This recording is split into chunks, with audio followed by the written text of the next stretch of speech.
If you're still awake, there's probably a reason. This is Boring History Nights, where history doesn't speak loudly, but long enough to hush the dark. You might not have come for history, maybe just for something slower than your thoughts. The candle's low, the walls don't echo here. Somewhere, someone left bread unfinished, and it's already gone hard. There's a chill in the stones, not from weather, but memory. And the air doesn't move. Somewhere, a chair creaks, or maybe it's just your breath brushing the quiet. Dust lingers mid-fall, as if history paused. Whatever warmth you carried, it wouldn't have lasted the night. Let's not stretch this too fast. If something about this quiet spiral makes the night pass easier, you can subscribe, only if you'd want to hear the next one drift by. And if you're still awake, say where the night found you. I read them all, even the ones that just say, still here. Now let the dark stay dark. Let whatever follows arrive slowly, like it's always been here. You don't have to keep up, just listen. This is Boring History Nights, and you're already inside it. The first thing they told you was to listen. And by listen, they meant quietly.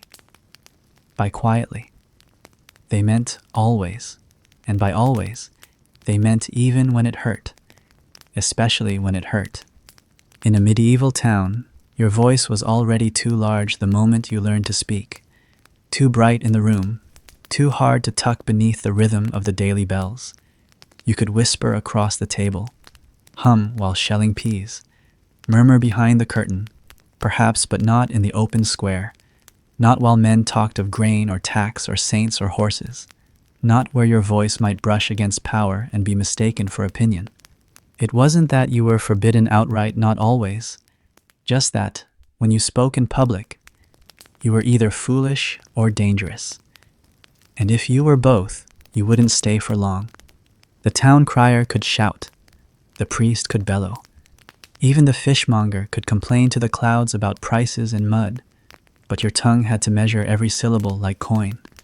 And yet you still spoke, softly, perhaps, but not silently.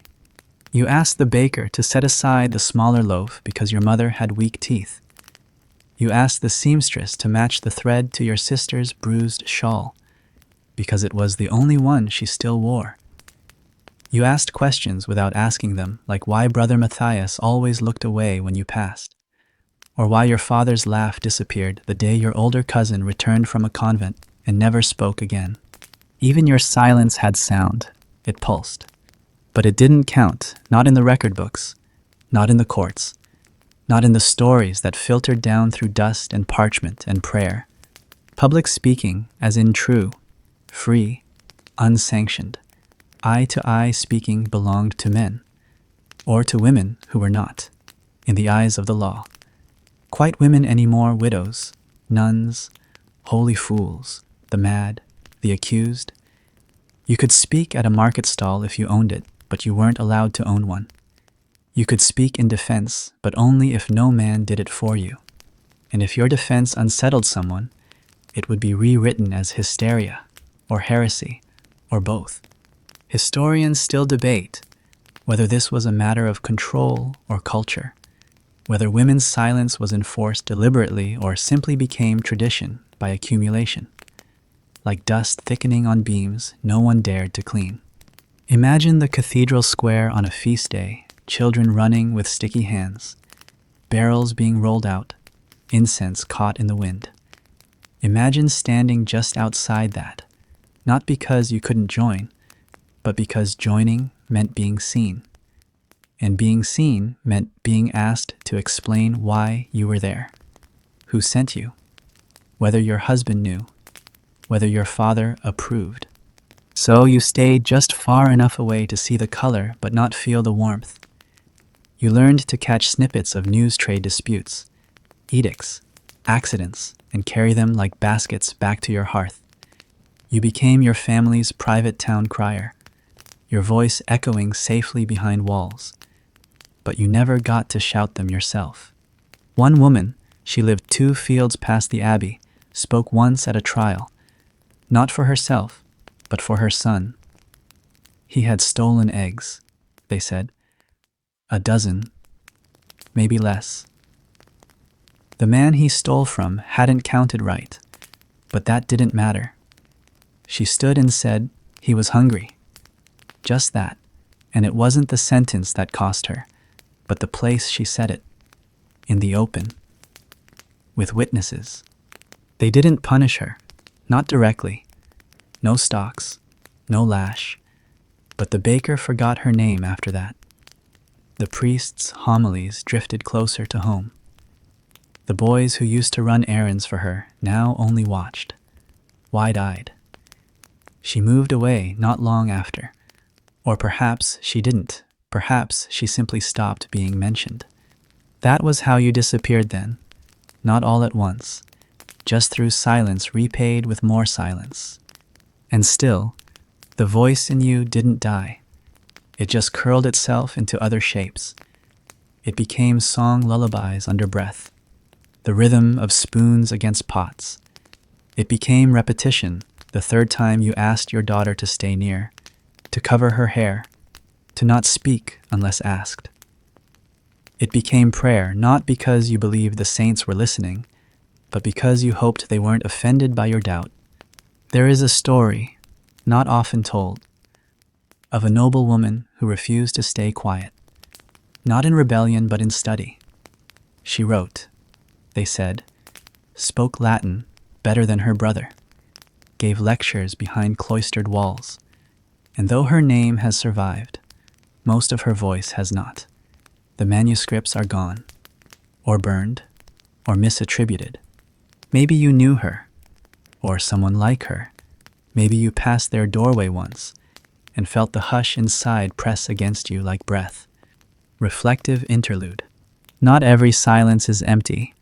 Some were designed that way, on purpose.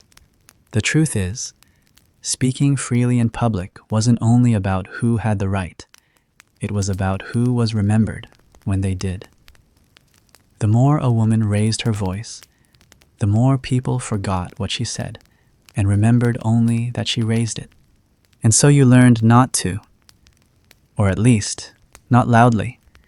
Your voice survived in other places, in stories whispered over embroidery, in warnings carried between fields, in songs that didn't rhyme but still lulled the babies to sleep. Maybe even now, this late, some of it lingers in the air, the echo of someone who wasn't allowed to speak, but did anyway, softly enough that only the future could hear. And now, here you are, not medieval, not silenced by law, but still listening for something just beneath the hush. If your eyes are fading, let them. The story wasn't waiting for anyone. You didn't think much about ownership, not the way those who had it did. It wasn't a word stitched into your daily bread or carved above the threshold of your home. It wasn't something spoken of in the candlelight after evening prayers, or passed along in the gossip traded between women as they scrubbed the common steps. Property was a concept that drifted just beyond reach, not because you couldn't understand it, but because it was never meant to include you. From the moment you could hold something, a spindle, a clay cup, your mother's finger, it was made clear that even what sat in your palms wasn't entirely yours. The bed you laid in belonged to your father, or your husband, or the Lord who owned the land. The shawl on your shoulders had likely passed through many hands before finding you, none of them yours in a legal sense. Even the firewood you gathered had rules attached where it could be taken from, how much, and who it ultimately warmed. If you used too much, or took it from the wrong place, it could be seen as theft. From whom? That was never really explained, just someone above you. In medieval law, a woman's identity and everything she might possess was shadowed by the men around her. This wasn't just tradition, it was doctrine, written into codes that were copied and recopied by monks whose quills scraped away the complexities of life into neat Latin absolutes. A woman, especially once married, was covered by her husband in both body and legal standing. The term was coverture, and it didn't just mean protection, it meant erasure. Under it, you could not sign a contract. You could not own land. You could not hold wealth in your own right unless you were widowed. And even then, only if no man stepped forward to advise you. So much of what you touched was temporary, borrowed, conditional. The wooden spoon you stirred your broth with each morning. Technically part of the household goods, meaning it wasn't yours, but part of a shared estate controlled by a man. The small mirror you had tucked beneath your chest of linen. A luxury, yes, but one your husband could sell if he pleased. Your dowry, that bundle of wealth given when you married, was yours in name only, a placeholder, a ledger entry. But you still held things. You still gathered. You still found ways to tuck coins into seams or hide tiny heirlooms in straw-stuffed pillows. Not out of greed, out of necessity. A bit of thread you could call your own. A pin no one noticed. A single dried plum saved under a floorboard. These weren't riches, but they were control. And sometimes that was richer than gold.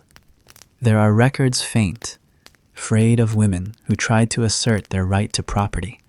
A widow who fought to keep her husband's tools after he died, only to be told they now belonged to his brother.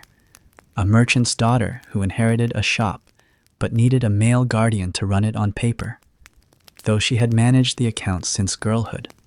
A nun who gifted land to her convent, only for the grant to be overturned because no man had witnessed the decision. They pushed gently, strategically, rarely, and were often erased just as softly. Historians still debate whether women in rural areas had more flexibility than those in towns, whether the distance from authority allowed for quiet freedoms. But even freedom, when it isn't recognized, can be revoked without warning. There's a story you remember, told quietly by your grandmother, of a woman who had a small patch of garden behind her cottage. Nothing grand, just a few herbs, maybe a plum tree. But she treated it like a kingdom. She named her plants, tended them with a pride that didn't need announcing. When a visiting priest admired it, she said, "Thank you. It's mine." That word mine, it fluttered wrong. Weeks later, the Lord's steward came to measure the land, said it fell beyond the agreed boundary, said it was never really hers, and yet it had been for years, because no one had taken it, because she loved it, because she had, in a way that defied parchment and signature, made it so. Maybe that's what ownership really is, not possession by law, but care, not title, but memory, meta-thought. Maybe history doesn't repeat, it just lingers longer than we expect. You felt that truth in your fingertips, how care leaves a trace. You polished brass until it reflected not just your face, but your time, your rhythm, your grief. You stitched initials into the corner of a cloth, not because it was legally yours, but because you would be the one to wash it, to mend it, to bury it when it frayed. Ownership wasn't declared, it was earned through tenderness. And yet, there was always the quiet risk that anything could be taken from you. The chickens you fed each morning, if the manor needed them, they were no longer yours. The chair your father carved before his back broke, if debts went unpaid, even that could be seized. The very roof above your head could shift allegiance with a signature you never saw. Reflective interlude. You wonder if memory was ever about truth or just arrangement. Still, there were women who carved a kind of space. Midwives sometimes carried tools no one questioned. Herbs wrapped in cloth that no man dared touch. A few widows rare, careful, managed to hold property, especially if they had no sons and the church had reason to stay friendly. And in the cities, certain guilds allowed women to inherit stalls or licenses, if they kept quiet and kept profits steady. But these were exceptions, not norms. Temporary sanctuaries in a landscape tilted toward other voices. Imagine the weight of never fully holding what you held. Imagine pressing your palm to a door you cleaned every day, knowing it would never be opened in your name. Imagine growing food from the earth with hands cracked and blistered, only to see it counted in another's inventory. You adjusted, not with submission, but with strategy. You learned what could be borrowed long enough to feel like it was yours. You made things harder to steal, stitched them deeper, hid them better, loved them quieter. And sometimes, not often, you made others believe the illusion, too, that a cloak, a comb, a pot of leeks were yours. And maybe they were, not because of law, but because you believed they should be. Rhetorical reflection. Was it ever truly yours, or just yours, to lose more slowly? In the end, the question wasn't just about what you could own, but what you were allowed to call your own without fear. And that line, that hesitation between touching something and claiming it followed you, even into dreams. If you've started slipping out of it, keep going. The past barely noticed you were here. The first time your name was spoken in a sentence alongside a man's, it wasn't as a question. It wasn't even said to you directly. It was exchanged between two others, perhaps your father and a neighbor, or two brothers by the hearth, or a priest over a parchment. They didn't say it cruelly, and they didn't say it kindly either. It was just stated, as one might state the weather, or the size of a field, or the state of the grain, a simple acknowledgement that something was about to be claimed. You were maybe 10, or 12, or younger, depending on the century, depending on the region, depending on how valuable you were considered and to whom. There wasn't a single moment of announcement, no ceremonial beginning to the end of your own choosing. The conversation unfolded like moss slow, quiet, and irreversible. You didn't say yes, and you didn't say no, but the absence of either was interpreted as readiness. In the medieval world, a marriage wasn't a matter of romance, nor even always of religion. It was property aligning with property, bloodlines calculating their next move, families securing what little stability the world allowed. Love, if it came after. And if it didn't, well, no one lost sleep over what never arrived. You were raised to expect it, of course. Marriage was not presented as a choice, but a horizon. It loomed in stories, in songs, in the way women watched the road with a particular stillness when visitors arrived. You saw it not as an event, but as the narrowing of a path. Every year you grew older. The world seemed to tilt more firmly in one direction toward him. Whoever he would be, you wouldn't know until you were told. And even then, you might never truly know him. Among the nobility, marriages were transactions of land and favor. Among the poor, they were survival contracts signed with calloused hands and short winters. There were exceptions, always exceptions, but they were rare enough to become legend. A woman who married for love. A couple who courted under moonlight without being caught. A peasant girl who turned down a suitor and wasn't punished for it. You remembered those stories not because they were common, but because they sounded like escape. It wasn't just about being forced. The word force implies resistance, that you had room to struggle. Most often, the pressure was quiet, omnipresent, and wrapped in the language of duty. They said things like, "He's a good man," or "This is your chance," or "You'll be safe," as though safety were the same as peace. And if you hesitated, the silence that followed was heavy, lined with consequences no one wanted to say aloud. Historians still debate whether most medieval marriages were truly arranged in the strictest sense, or simply pressured into being by economic need and social expectation. The difference, though, often didn't matter to the girl sitting by the fire. Hearing her name tethered to a man she had never looked at for more than a heartbeat. She wasn't being sold, exactly, but the currency was unmistakable.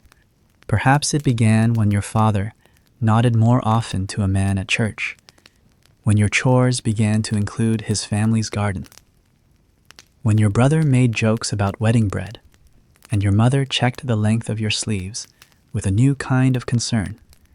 The signs were subtle, but they accumulated, and eventually, you were told, not asked, to prepare. There's a record of a girl from Devon, barely 14, who cried for 3 nights after her betrothal. Her family insisted she was not ill, just surprised. The priest who recorded it noted the reaction as unusual, but not alarming. She married a month later. Her name disappears from the records not long after, which is another way of saying the story continued, just not with her voice in it. And you, too, would have had to smile. Not because you wanted to deceive, but because anything else would be questioned. A sad bride was a bad omen. A reluctant girl brought shame. So you smiled, at least with your mouth.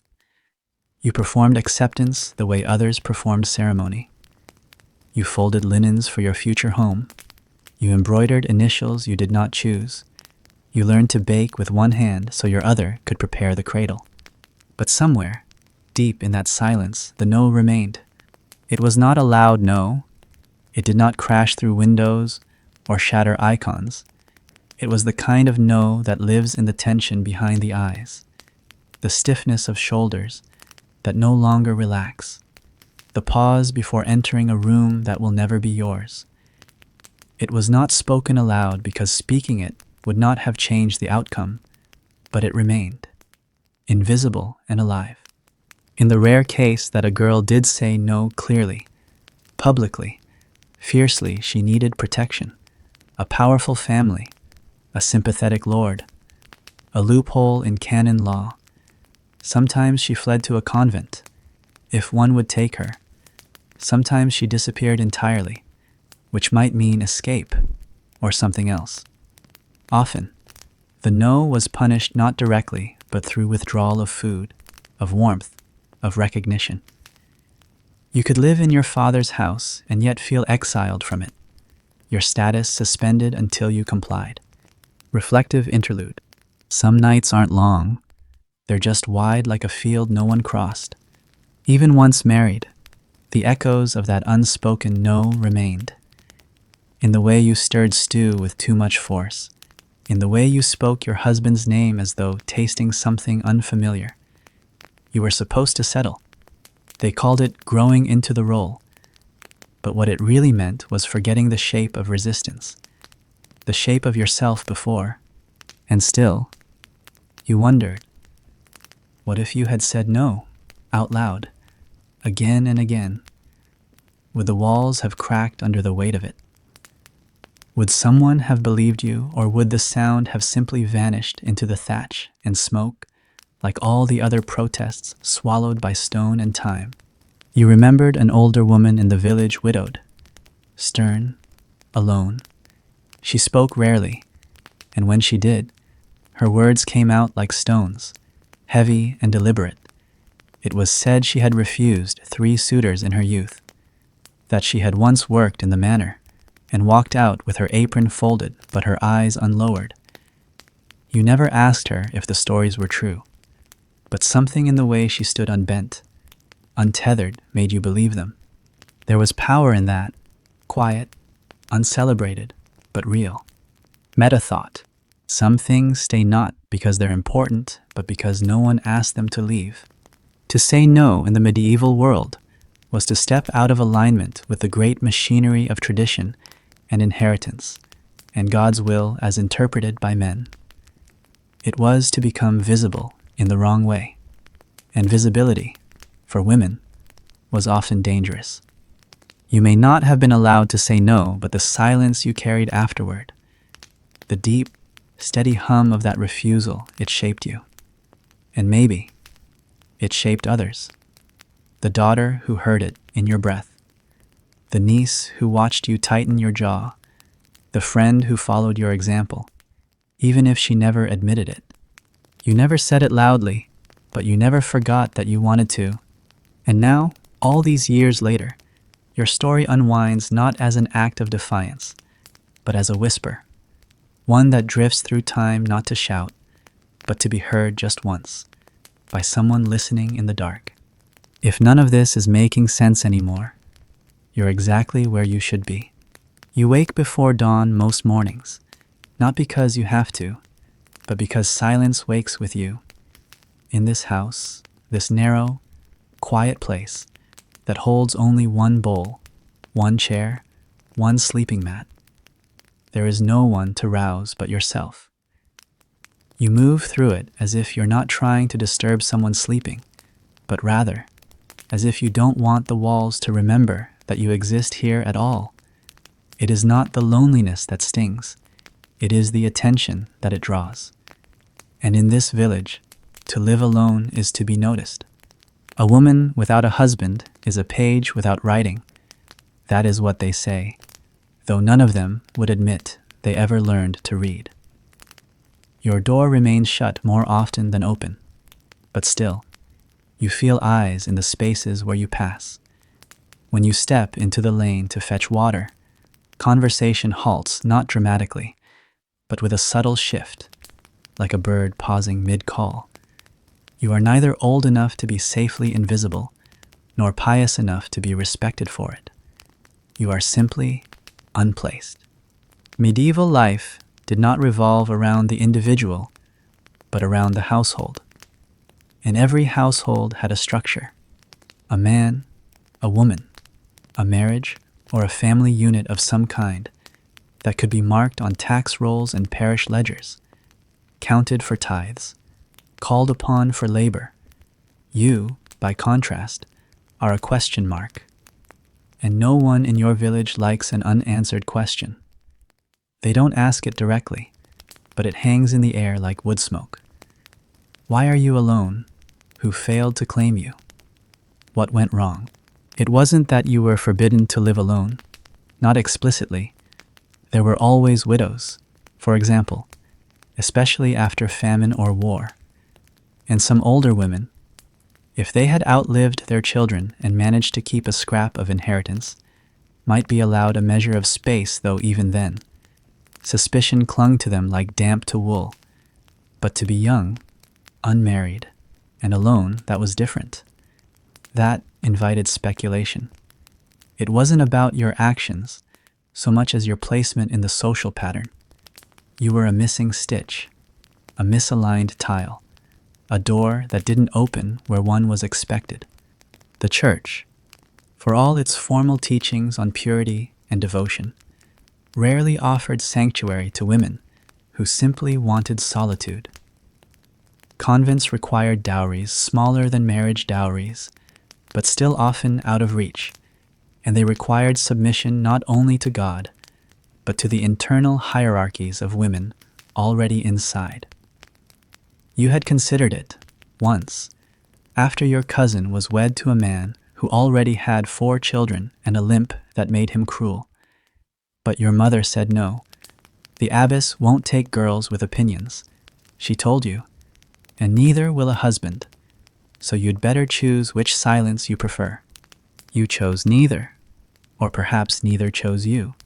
Historians still discuss whether single women were more likely to be accused of witchcraft, or whether they were simply more visible when things went wrong. The records vary a few lines of Latin here, a scribbled marginalia there, but the pattern emerges if you look closely enough. A woman who lived alone was not just unmarried, she was unaligned with the mechanisms of power. She did not belong to a household led by a man. She did not serve a family directly. She did not exist on paper in the way they preferred as a daughter, a wife, a servant, a nun. She was her own category, and that made her vulnerable. When the harvest failed, when a child sickened suddenly, when the cow gave blood instead of milk, eyes turned, not in accusation, at first, but in unease, and from unease to question, and from question to suggestion, and from suggestion to trial. You had done nothing wrong, but you had lived alone. There was a woman once, Mareta. You think her name was, who lived at the edge of a town you visited as a child. She sold salves and whispered prayers into tinctures, and was said to have a fox that followed her home every evening. She kept to herself, but the children liked her, and she always gave them apples with cloves pressed into their skin like buttons. One winter, a man's son died not from poison, not from magic, but from fever, the kind that burns a body from the inside until it forgets how to cool itself. Still, they blamed her, not because she caused it, but because she didn't belong to anyone. They needed an explanation the law could write down, and she was the only story left. You remember watching her cottage burn. You remember the silence that followed, thicker than smoke. Reflective interlude. Not every silence comes from peace. Some are made from fear in the shape of stillness. You have learned, slowly, how to exist between categories. You work sewing for neighbors, mending what can be mended, but you don't advertise it. You keep your home clean, your shutters fixed, your voice measured. You speak only when spoken to. You avoid the tavern, the market, the temptation of laughter that might be overheard by the wrong ears. You keep a cat, but not a black one. You hang garlic, but not in the pattern they say witches favor. You pray, but never too loudly. You offer bread to those in need, but never advice. And still, the eyes remain. You used to think that solitude was a kind of freedom, and maybe once it was, in the tales told to children by mothers desperate to keep them close. The solitary woman is always powerful, the wise woman, the healer, the one who lives in the woods and answers only to the moon. But here, in the medieval village that holds your name in its mouth more often than it holds your hand, solitude is something else entirely. It is evidence. It is a shadow that attaches itself to you, even when the sun is high. Meta thought. Even if this part vanishes, it wouldn't be the first thing to do so quietly. You've tried, sometimes, to imagine another version of your life, one where you lived, not alone, but in companionship, not built on obligation. A sister, perhaps, who never left. A friend who never married. A cluster of women who could share stories without looking over their shoulders. But those gatherings never lasted long. The village preferred its women scattered, one per household, one per purpose. Anything more was seen as dangerous. And yet, there were moments, small, golden, nearly forgotten. An evening when a traveling widow stayed the night and shared stories of markets beyond the hills. A midsummer night when the younger girls came to you with questions about herbs, about futures, about fear. A letter, once, from a cousin you hadn't seen in years, folded tightly, stained with wax, and containing only the words, "Still here, still myself." You keep it tucked in the seam of your mattress. If anything in this stayed behind, you can leave something below, or not. It still counts. It is strange how something so simple, a room to yourself, a night spent undisturbed, could feel so defiant. You didn't set out to resist anything. You simply stayed. You outlasted the whispers. You tended your small fire. You remembered how to be quiet without disappearing. Perhaps you are not the story they wanted, but you are still here. And that, in this age, is something like a miracle. If your breath has disappeared into the dark good, that's where the rest of this belongs. You remember the letters before you knew what they meant, strange. Spindly shapes inked onto a scrap of parchment your brother carried like a relic. He couldn't read them either, not then, but he had watched the priest write them, and that was enough to make them sacred. He let you hold the parchment only once, as though its curves might smudge under your breath. You traced the lines softly, hoping something would settle beneath your skin, but all that settled was hunger. not the hunger of bread or meat, but of meaning, the ache that comes when something opens inside you, and nothing is allowed to fill it. In the world you were born into, reading was not a task to be shared equally. It was reserved, like most knowledge, for men of the cloth, men of wealth, and men who had sons they thought might carry forward the weight of words. Writing was not a skill encouraged for girls, not because you were incapable, but because it served no purpose in the eyes of those who dictated purpose itself. You would not pen laws, they reasoned. You would not record battles or blessings. Your hands were meant to knead, to stitch, to cradle, not to hold a quill like a weapon. To learn letters, you needed access to books, but books were locked behind walls you could not enter. They were chained literally and socially to the lecterns of monasteries, to the shelves of scholars, to the desks of those who saw themselves as guardians of memory.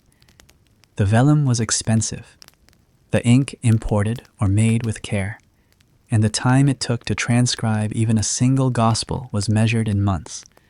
To waste such effort on the idle curiosity of a girl was considered not just frivolous, but foolish. And yet, you were curious, not out of rebellion, but out of something simpler, the desire to know what was being kept from you. You watched how the priest's eyes narrowed when he read aloud, how his tone shifted as though he spoke with someone not in the room.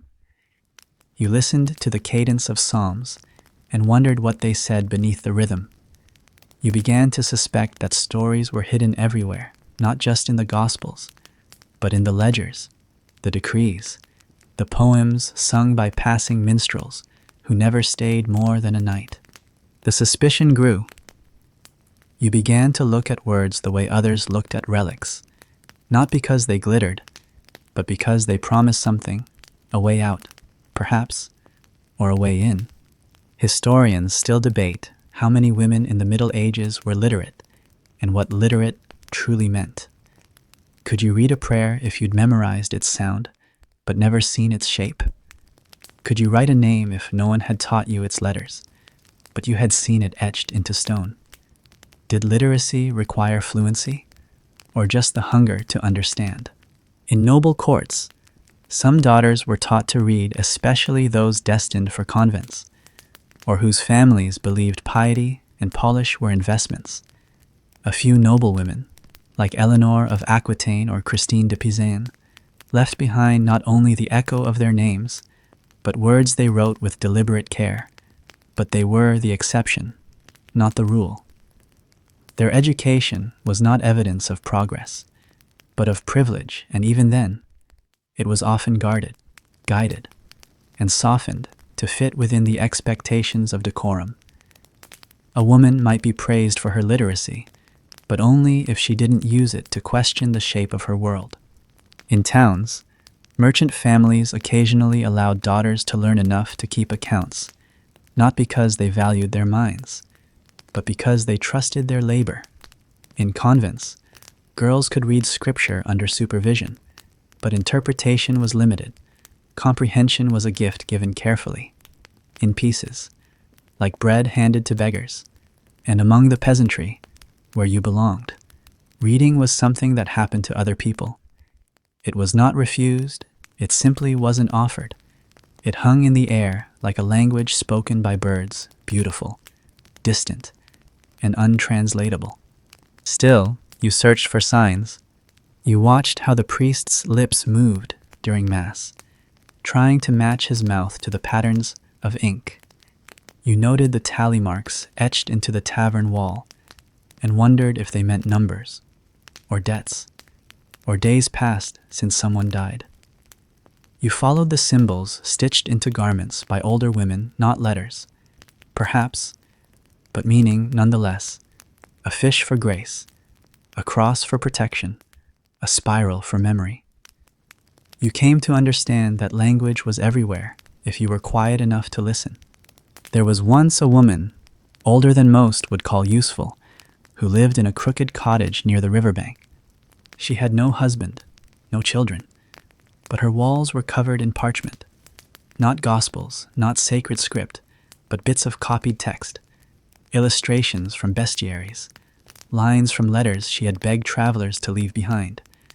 They said she had once been a scribe's servant, that she had cleaned quills and stirred ink.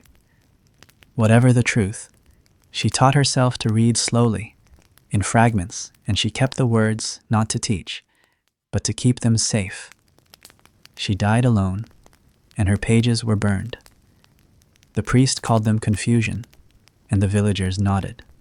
Not because they agreed, but because they didn't know what else to say. Reflective interlude.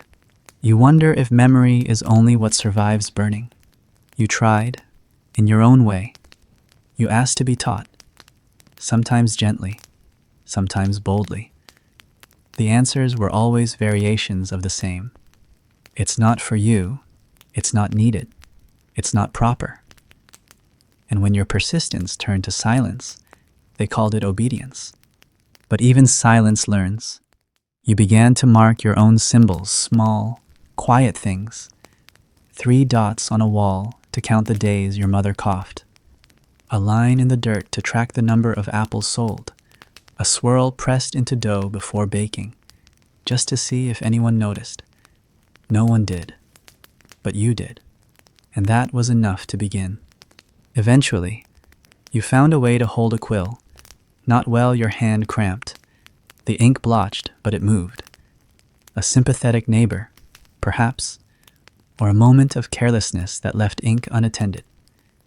You dipped a stick into soot and tried copying the letters your brother once showed you. They didn't match, but they were yours. Meta thought. Some knowledge isn't passed down. It escapes like steam, like birds, like hope. Even now, you remember the shape of certain letters, not because they were written, but because they were desired. The M like a mountain, the A like a tent, the S like a serpent curling back toward itself. You remember trying to write your name, not to be seen, but to feel that it had form, that it could exist on more than just a tongue. You never became fluent. There was no tutor, no parchment, no ink beyond what could be smuggled from ashes or stains. But still, you read in ways that couldn't be measured. You read faces, gestures, changes in weather. You read silences. You read the pauses in conversation where truths were buried. And when you sang lullabies, you imagined the words dancing across a page you'd never hold. If you'd been born in another time, perhaps you'd have held books the way some hold children. You'd have whispered stories aloud, not in secret, but as a form of celebration. You'd have written poems into the margins of ledgers, confessions into the folds of linens, dreams into the dust that settled on windowsills. But you were born here, and you learned what you could. Perhaps that is the quiet triumph, that you learned at all. If your eyes are fading, let them. The story wasn't waiting for anyone. The shuttle hums between your fingers, threading wool into patterns older than the village itself. You've been weaving since before you were tall enough to reach the upper frame of the loom. At first, it was just to help a child's chore, like gathering nettles or rinsing dye, but over time your hands began to know the rhythm better than your mind did. You could sit beside the loom for hours, watching colors blend, watching texture form from the fray, watching a story take shape without ever needing a single word to describe it. But even as your hands made things of value, they made nothing of record. The fabric you wove would be sold in the market under another name. Perhaps your father's, or your brother's if he remembered to stand by the stall. The embroidery you stitched onto robes would be praised not as your work, but as the output of a household or a master. You could knead bread, twist rope, carve tallow, or spin flax until your fingers were blistered and raw, but no seal would carry your mark. No ledger would trace the gold through your hands, and no guild would admit your name to its rolls. The guilds, those official networks of skill and trade, passed like heirlooms from one man's shoulder to another, were not designed for you. They were built to regulate commerce, standardize quality, and most of all, to protect a brotherhood. The word was not metaphorical. They referred to themselves as brothers, swearing loyalty at candle-lit tables and sharing secrets of craft that were kept not for safety, but for gatekeeping. To join required apprenticeship, public demonstration, and often the inheritance of a space or license. To qualify, you had to be born male, or become one in paper by marrying a guildsman, or inheriting his workshop after his death, and even then only temporarily. If you were a woman and your husband died, you could sometimes keep the shop running, but you were not granted your own voice in meetings. You could mend, sell, keep accounts, and train new workers, but not vote. Your role was often recognized in function, but not in form. And if you remarried, your access vanished again, passed into the hands of the new man, no matter how ignorant he might be of the trade itself. Historians still debate whether this exclusion was systemic intent or passive tradition, but in truth, it hardly matters. The result was the same: your skills were valuable only until you claimed them as your own. You remember one woman, Anna, the dyer's widow who ran her workshop after her husband's death? She was known for her subtle greens, the way she blended weld and wode into something between leaf and smoke. Her cloth sold fast. Even lords from the next shire bought from her, but she could not sign her name on contracts, so she hired a boy from the parish to do it. When a dispute arose over a missed order, they blamed the boy. She defended herself calmly, with receipts and witnesses, but the guild council ruled against her, not because she was wrong, but because she was never meant to speak there. She stopped dying after that, or perhaps she didn't stop, but her name did. The strange irony was that you were expected to know the crafts to sew, spin, bake, brew, because they were necessary for survival. You made the cheese that fed the village, the linen that wrapped the dead, the candles that lit every shrine and festival. And yet, despite this, you were never given the dignity of craftswoman. The moment a task passed from home to market, from survival to profit, it slipped beyond your permitted grasp. You often wondered what it would feel like to be taught formally, not just by watching your mother's hands or memorizing your aunt's words, but by being shown a scroll of techniques, by being invited to ask questions without fear of condescension. What would it mean to enter a hall where tools were displayed not just for use, but for reverence? Where someone took your hands, calloused though they were, and said, "You belong here." But such places were not built for you. You learned through mimicry, repetition, and a certain kind of bone-deep remembering passed from mother to daughter like yeast invisible, active, alive. You knew when the dough had risen enough by smell. You knew the right shade of dye by touch. You knew how to fix a warp by feel alone. As if the thread were part of you, this wasn't lesser knowledge. It was simply undocumented. Reflective interlude. Some work vanishes not because it was unworthy, but because no one wrote it down. In some towns, you heard of women's guilds smaller, quieter, sometimes tolerated. The lace makers of Flanders, the silk spinners in Italian cities, the women who ran bathhouses or midwifery circles. But even then, these groups had limited protection. They existed not because they were recognized, but because they could not be ignored. And still, they lacked power. Their guilds were more like circles fluid, unacknowledged, impermanent. You sometimes dreamed of what a real guild of women might look like. A hall not of stone, but of worn benches and long tables. No crests on the wall, only fabric swatches, samples of stitching, candles shaped like myths.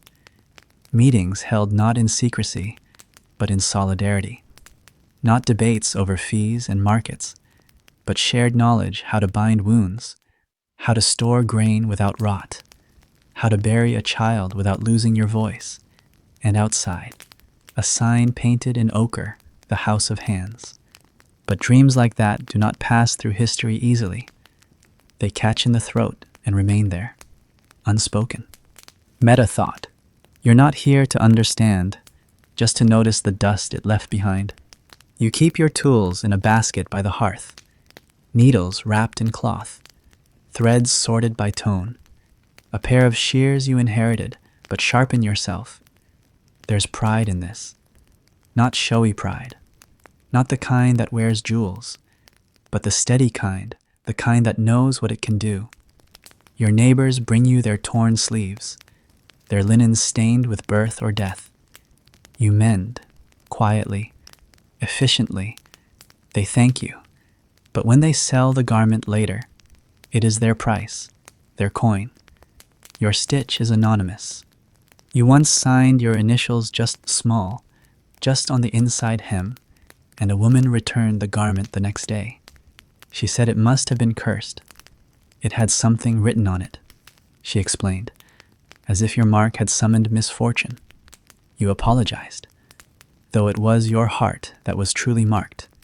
From that day forward, you stopped signing, but you never stopped sewing symbols into your work. A pattern of 3 knots, a wave near the hem, a rose hidden in the corner. Not your name, but something like it, something only you would recognize. Maybe that's what legacy is when the world won't give you paper a secret only your hands remember. Rhetorical question. Isn't it strange how you can give the world beauty and still be forgotten by it? There is a deeper cruelty in being needed but not acknowledged. They wanted your labor. They depended on your skill. But they would not stand beside you when it came time to name the maker.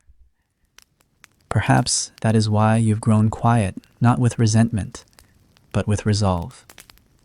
You no longer wait for approval. You simply work. You mend what others would throw away. You spin the wool no one else has the patience for. You make what the world uses and you let it forget you. Because some stories don't ask to be remembered. They simply insist on existing. If you've started slipping out of it, keep going. The past barely noticed you were here. Clothing, though it never spoke aloud, was always louder than you were allowed to be. You learned early that a hem could betray you, that color could condemn you, and that even the way you laced your bodice could invite questions no words had asked. You never wore what you wanted. You wore what your place allowed, what your gender, your father's trade, your marital status, your priest, your neighbors, and even the season dictated. A dress was not just fabric, it was a silent contract with everyone who might see you.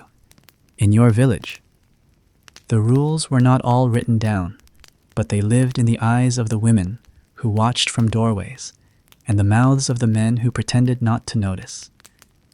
You knew without being told which colors were too rich, which fabrics too light, which stitching too fine.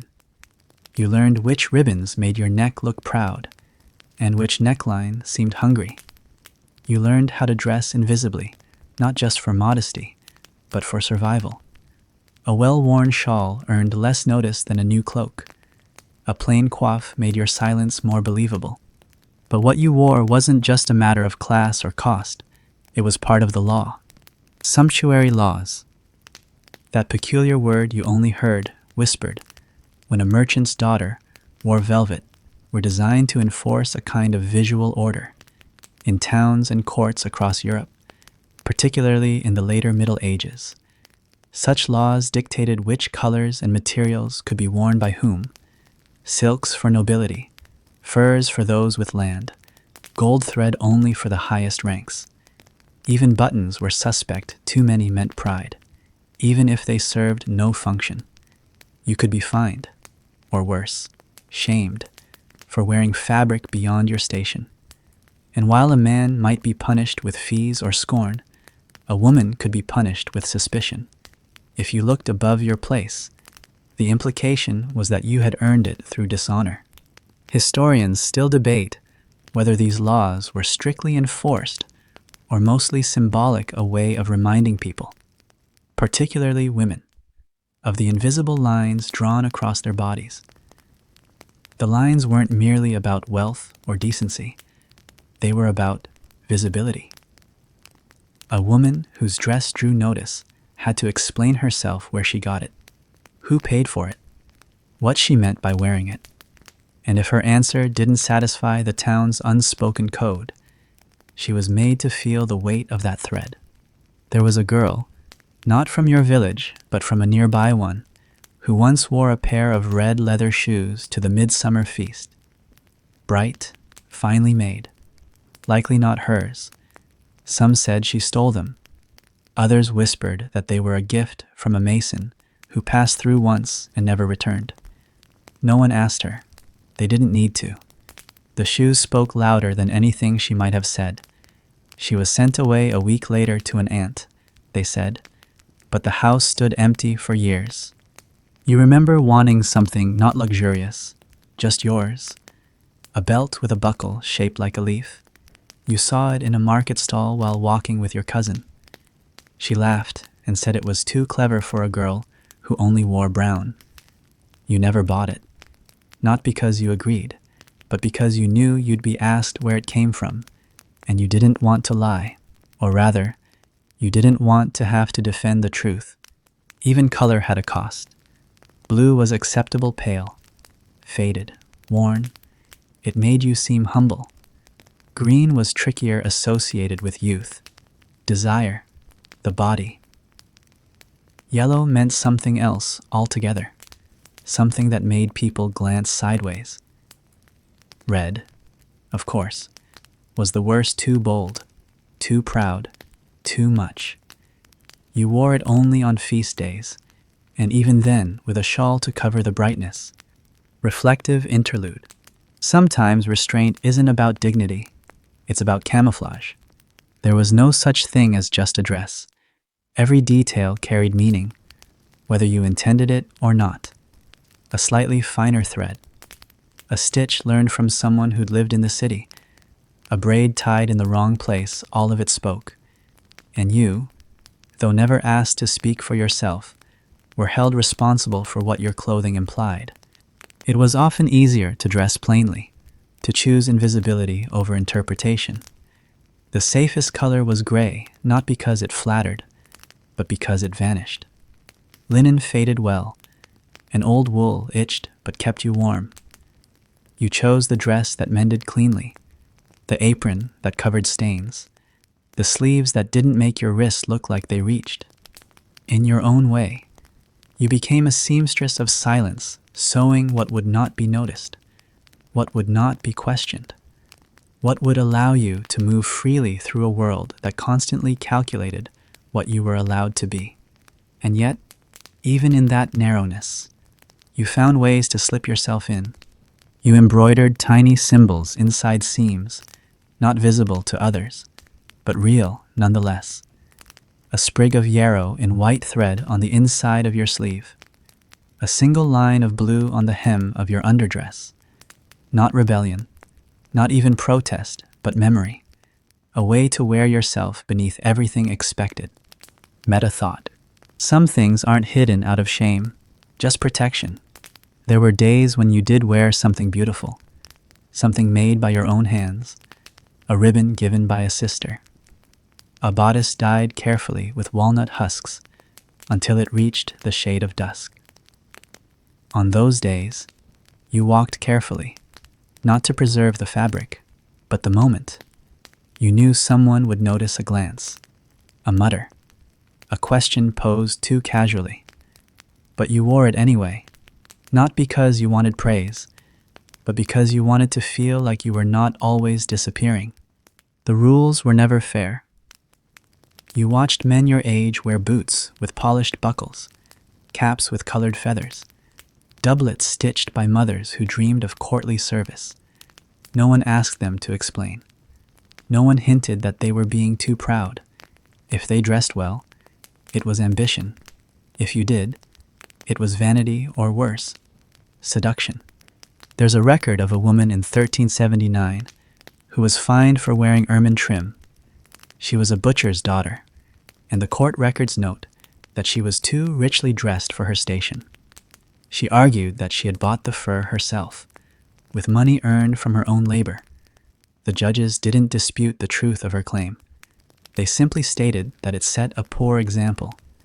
She was told to remove it and pay a fine. There is no further mention of her.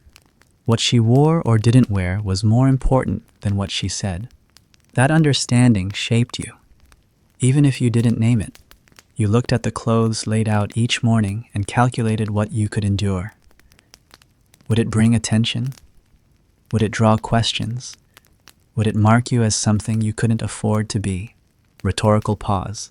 How many versions of yourself did you sew and unsew, just to be allowed through a door? And yet, clothing was also how you remembered. You kept scraps, not just of fabric, but of time. A ribbon from your sister's first festival, a patch from your mother's apron, a piece of lace once admired, never worn. You folded them carefully, stored them in the bottom of a chest no one ever opened. They were not useful, but they were true. Each held a version of you that the world never saw, but that still existed, quietly, just beneath the surface. There were days, too, when you dressed someone else, a child, a friend, a stranger preparing for burial.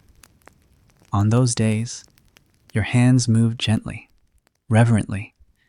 You understood how clothing could protect, even in death, how it could be a final comfort, a last statement. You stitched care into every seam, not because anyone would notice, but because it mattered. Because somewhere deep inside you, you still believed that what we wear says something, even when we are gone. And in the quiet corners of the world, where no laws reached and no eyes watched, you sometimes wore what you wanted. A scarf in a color no one expected, a dress that swayed when you turned, bare feet on festival nights. In those moments, you were not a symbol. You were not a danger. You were simply yourself, alive, adorned, and not asking permission. If the quiet held you longer than you meant, just say so. Even now, if your breath has disappeared into the dark, good. That's where the rest of this belongs. From the moment your body began to shift, not just in shape, but in how others looked at it, you understood something unspoken had changed. It wasn't sudden, but gradual, like the way light fades from a room without anyone noticing. You were still a girl in your own mind, but the world had already begun to treat you like a vessel, not a person with choices to weigh, but a path through which lineage, labor, and expectation would flow. You didn't get to decide when that shift would occur, nor how. You merely noticed when the questions changed from what you liked to what you would name your firstborn. You might have been 13 or 12, or even younger, for in medieval timekeeping, a girl's readiness was not measured by her readiness, but by her body's ability to bleed.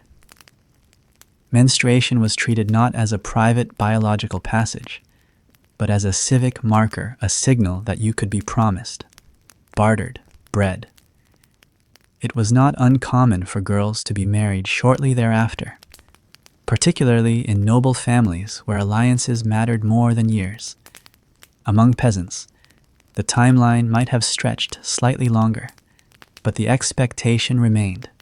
Children were your future, whether or not you wanted them, whether or not you were ready to carry them. There were no questions, or rather, there were only rhetorical ones. Will it be a boy? When will you give your husband an heir? How many do you think you'll have? These weren't invitations to express desire. They were performances of what was already assumed, and when you failed to deliver too soon, too late, or not at all, you were made to feel as though something in you had broken, even if you had never been asked whether you wanted it working to begin with. Historians still argue over the degree of agency medieval women had in matters of fertility. Some point to women's knowledge of herbs and spacing methods, to quiet patterns of lactational delay, to whispered networks of midwives who pass down more than just birthing lore. Others insist that whatever control existed was informal at best and dangerous at worst, that to attempt to pause the expected march toward motherhood was to risk being labeled barren, rebellious, or worse. But what's clear painfully, thoroughly, is that the decision was almost never truly yours. Your body was seen as a continuation of someone else's plan. Your fertility belonged to your husband's legacy, your family's reputation, your parish's population register. When you conceived, it was a blessing. When you did not, it was a fault. Never mind that you had no say in the timing. Never mind the weariness, the dread, the aching hush in your bones when you suspected you might already be carrying before you'd learned what it would cost. You remember the stories whispered by candlelight, not stories meant for laughter, but for knowing. The woman who bore 6 sons and died with the 7th. The girl whose hips were too narrow, whose labor lasted 3 days and ended with a stillbirth in silence. The mother who lost 2 in fever, 1 to hunger, and still smiled when asked if she would try again. These were the hymns you were given, and somehow, from them, you were expected to draw hope. You also remember the other stories, quieter, sharper, often left unfinished. The woman who went to the woods with a bundle of herbs and came back shaking. The girl who drank a bitter tea and bled for a week. The grandmother who knew how to press her fingers in a certain place to turn a baby in the womb, or to let it pass before it came fully formed. None of them called it control. None of them called it freedom. But it was something. A decision, made in the shadow of all that was not allowed. There were midwives, of course women both feared and revered, who knew more than they said and said more than they were thanked for. Some were tolerated, especially in villages where no doctor would go. Some were persecuted, especially when things went wrong. But most of them lived in the half-light of acceptance, practicing their craft between law and necessity. They did not ask if you wanted children. They simply helped you survive them. Reflective interlude. Maybe this wasn't forgetting. Maybe it was the only way to carry it without breaking. You never said aloud that you were afraid. That would have been selfish, ungrateful. Your mother had borne children. Your neighbors bore them. The saints bore them, even in pain, even in death. Why should you be any different? But the fear never left. It crept into your chest at night, when your belly was still flat and your breath felt like someone else's. It filled your thoughts when your courses failed to come, and your body began to stretch in ways that felt like trespass. They told you that motherhood was holy, that it sanctified suffering, that the pain of childbirth was Eve's curse and your redemption. But no one told you how to prepare for the loneliness of it. No one told you what to do when the cradle stayed empty, or when it didn't. You may have loved your child, or feared them, or both. You may have looked into their face and seen not a future, but an echo of something taken. You may have cradled them with care and still longed for the person you were before. And yet, the expectation was simple: be grateful, be silent, be ready again, soon. There is record thin and often dismissed of women who tried to refuse. A letter from a noblewoman to a bishop, begging to be allowed to live separately from her husband, citing ill health and exhaustion. A folk song, preserved in the corners of a manuscript, that tells of a woman who fled into the hills after giving birth 3 winters in a row. A legal record of a peasant girl accused of disrupting domestic harmony after asking for time between pregnancies. These fragments remain not as victories, but as ghosts. You remember the herbalist who lived 2 valleys away, who only took in girls who arrived alone and would not speak. She brewed teas no one asked the ingredients of. She never married, never bore children, and was eventually burned, not for what she did, but for the silence she kept. The priest said she was unnatural, but the women who had known her said she was kind. One even named her daughter after her. Rhetorical reflection. Was it ever really about children? Or just about control dressed in lullabies? Even if you loved the role, even if you dreamed of little feet and quiet mornings, even then, it was not you who chose the moment. It arrived like weather, sometimes soft, sometimes brutal, always beyond command. Your body was charted, not cherished. The village women watched you for signs. The priest asked after your fertility as though it were a crop. And every time your belly swelled, you braced for the question, will this one live? And if it did, would you?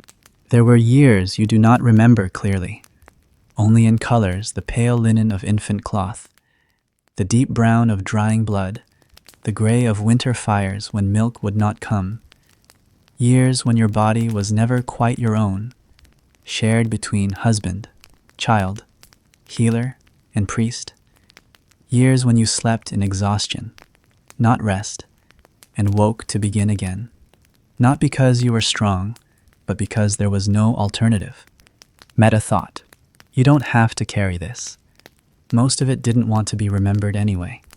And yet, somewhere beneath all of it, you still held on to a sense of self, not loudly, not rebelliously, just firmly enough not to be erased. You pressed your hand against your belly and whispered truths that no one else would have let you say. You named your fears like saints. You folded sorrow into lullabies and rocked pain into stillness. You bore what came, not just the child, but the world's weight on your womb. You were not allowed to choose, but you remembered, always, what it felt like to want to. There was a time, perhaps only one, when you walked alone beneath the trees and did not think of birth. You didn't think of your body as a field to be plowed or a vessel to be filled. You just moved through the leaves, like someone whose future was still unwritten. That memory remains, small and flickering, a truth you keep for yourself. If none of this is making sense anymore, you're exactly where you should be. The room was cold, not in temperature, but in presence. It wasn't built to welcome you. You weren't meant to feel comfortable there, only to stand, to speak if allowed, and to understand the weight of every gaze turned your way. You could feel it in your spine. The difference between being a person and being a witness, and more acutely, the difference between being a witness and being a woman trying to speak in a place where truth was supposed to be weighed but rarely weighed evenly. The walls smelled of wax, of damp stone, and of the pressed ink that dried slowly on the parchment where your name would never appear alone. The scribe would record the proceedings, yes, but not in your voice. Your words would pass through the filter of formality, summarized, corrected, adjusted to fit the language of law, which was seldom a language you recognized. To testify, to speak in public, under oath, in opposition to a man, was not forbidden outright in most medieval courts, but that did not mean it was welcomed. The barrier was not always legal. It was structural, atmospheric, embedded in tradition, and carried out through 1,000 quiet signals that reminded you, with each word, that you were stepping outside your place. You could speak, but you were expected not to, and if you did, your credibility was already in question before your mouth had even opened. The church taught that women, by nature, were more prone to error, more emotional, more susceptible to temptation, more easily swayed. This doctrine seeped into civil law, into village customs, into the expectations of the men who sat at long tables and interpreted evidence as if it were bread to be divided between them. A man's word was strong enough to stand alone. A woman's required reinforcement ideally from another man. If you accused, you needed corroboration. If you denied, it was called hysteria. If you contradicted, it was called disobedience.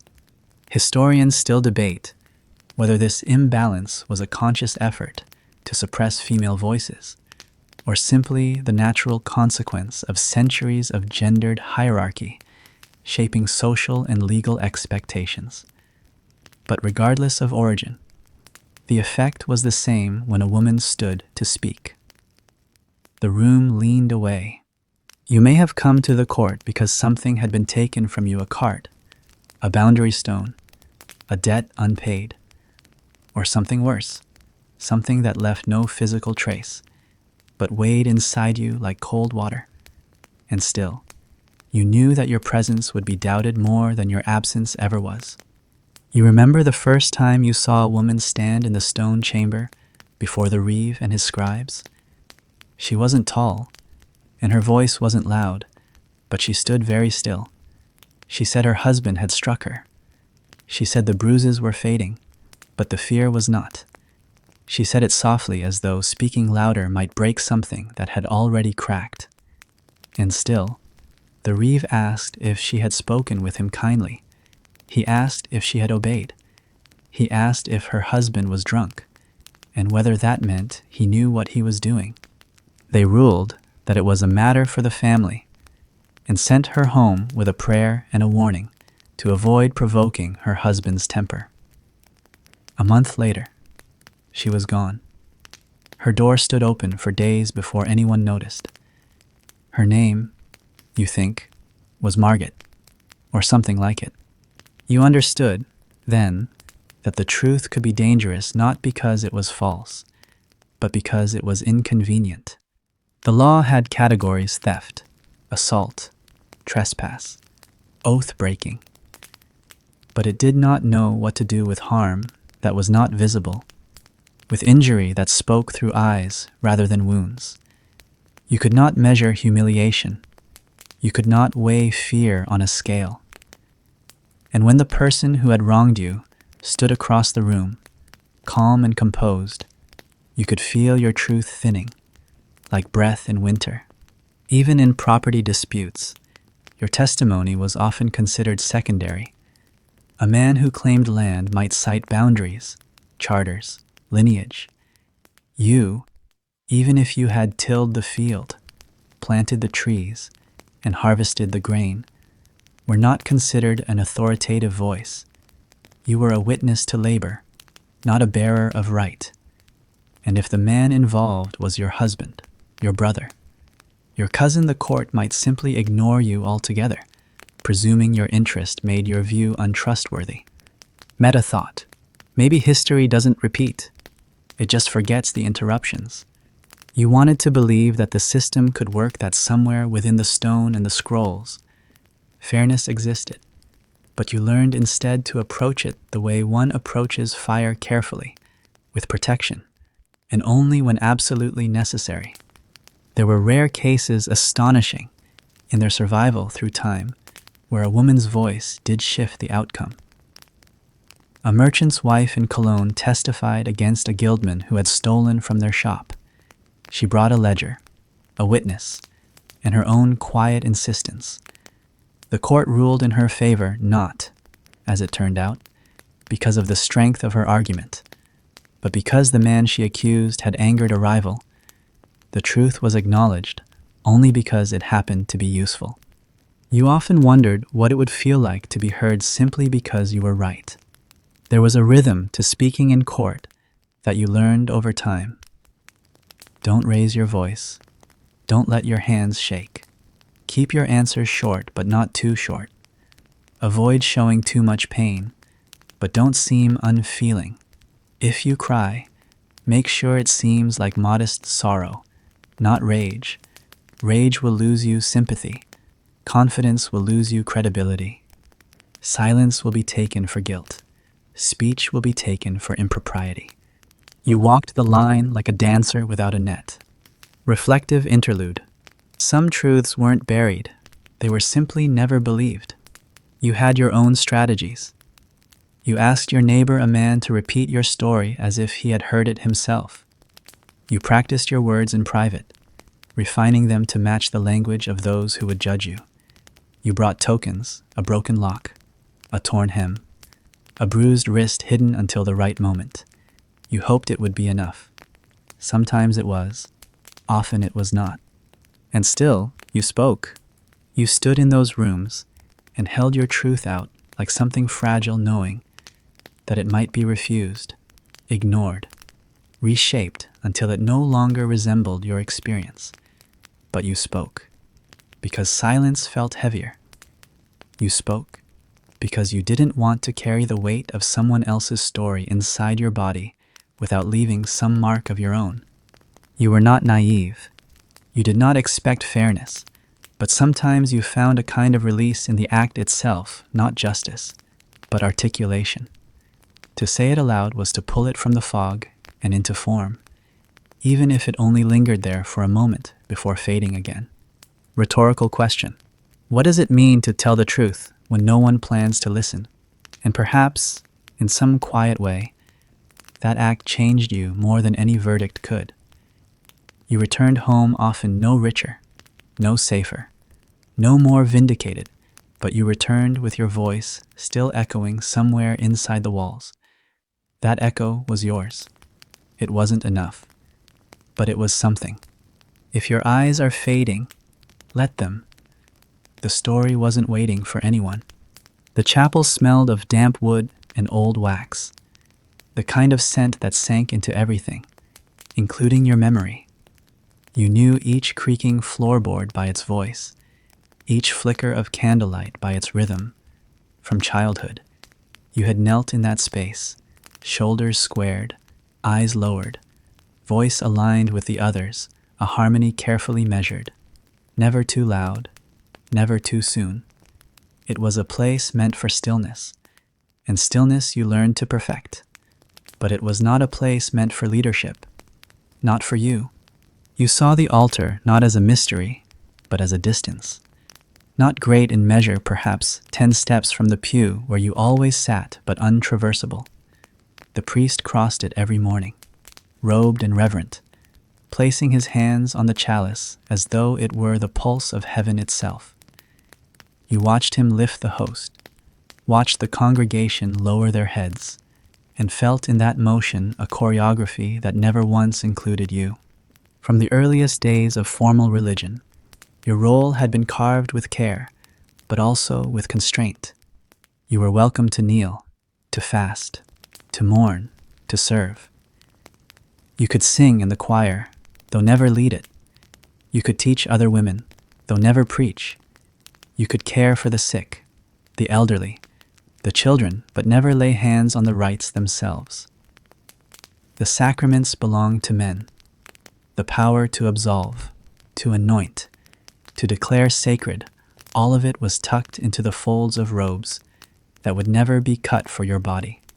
Historians still debate the early origins of female religious authority, whether in the first centuries of Christianity there existed more equality, more blurred lines between who could lead and who could follow. Some point to inscriptions honoring deaconesses, to letters that suggest early communities were guided, in part, by women of wisdom and means. But by the medieval period, the hierarchy had calcified, and while women could enter the cloister, even rise to the rank of abbess, they remained in doctrine, in canon law, in perception beneath the sacramental authority of even the most junior male priest. You learned this not from scripture, but from experience. You were devout perhaps more so than your brothers. You knew the liturgy by heart, whispered it in the quiet of your chores. You stayed behind after Mass to sweep the aisles, to polish the wood, to relight the candles when they faltered. And once, when the priest grew ill and failed to appear for Vespers, you stepped forward, voice soft but sure, leading the gathered in psalm. No one stopped you. But afterward, the silence grew thick. The priest's wife told you, with a careful tone, that it had been inappropriate, that leadership in prayer might be mistaken for presumption. You apologized, though you did not regret it. There was something intoxicating about speaking sacred words aloud, not just as a supplicant, but as a guide. Not because you craved power, but because you craved clarity. To take what was often offered to you in Latin, in riddles, and translate it into something that could be held. To give voice to doubt without fear. To speak of divinity without being silenced by doctrine. Still, the limits were firm. You could become a nun. That path was available, though even it required permission from your father, from a bishop, from the monastery that might take you in. And even then, within the cloister's walls, your authority would be bounded. You could lead prayers, manage accounts, administer discipline, but you could not say Mass. You could not hear confessions. You could not hold the Eucharist in your hands and pronounce it holy. You remember the abbess from the nearby priory, a woman with a spine of iron and a voice like polished stone. She ruled her house with precision, and the bishop deferred to her in matters of land and finance. Yet during communion, she bowed like the rest, hands folded, mouth shut. Her power was administrative. Her sanctity was tolerated. But she was never allowed to step behind the altar and call upon God in her own voice. And perhaps she did not want to. Or perhaps she had learned, as so many did, to let the longing grow quiet rather than bitter. Meta thought, you weren't denied because you weren't worthy, but because the rules were written long before anyone asked what worth really was. The stories they told you about holy women were always the same. Martyrs, mystics, saints, women who bled for their faith, who starved in devotion, who had visions and cried out in ecstasy. They were revered, yes, but also distanced. Their sanctity was never linked to leadership, only to suffering. The more they denied the self-food, rest, comfort, voice, the more they were praised. Your holiness, it seemed, was measured by how little space you occupied. There was no path to priesthood, no future in the church that allowed you to become what you already felt inside someone called not to be silent, but to speak. Someone who didn't want to mediate for others, but to reach out herself, to interpret the sacred not from a script, but from the resonance of her own lived truth. There was a girl not far from your age who wrote letters to God. She hid them in the chapel rafters.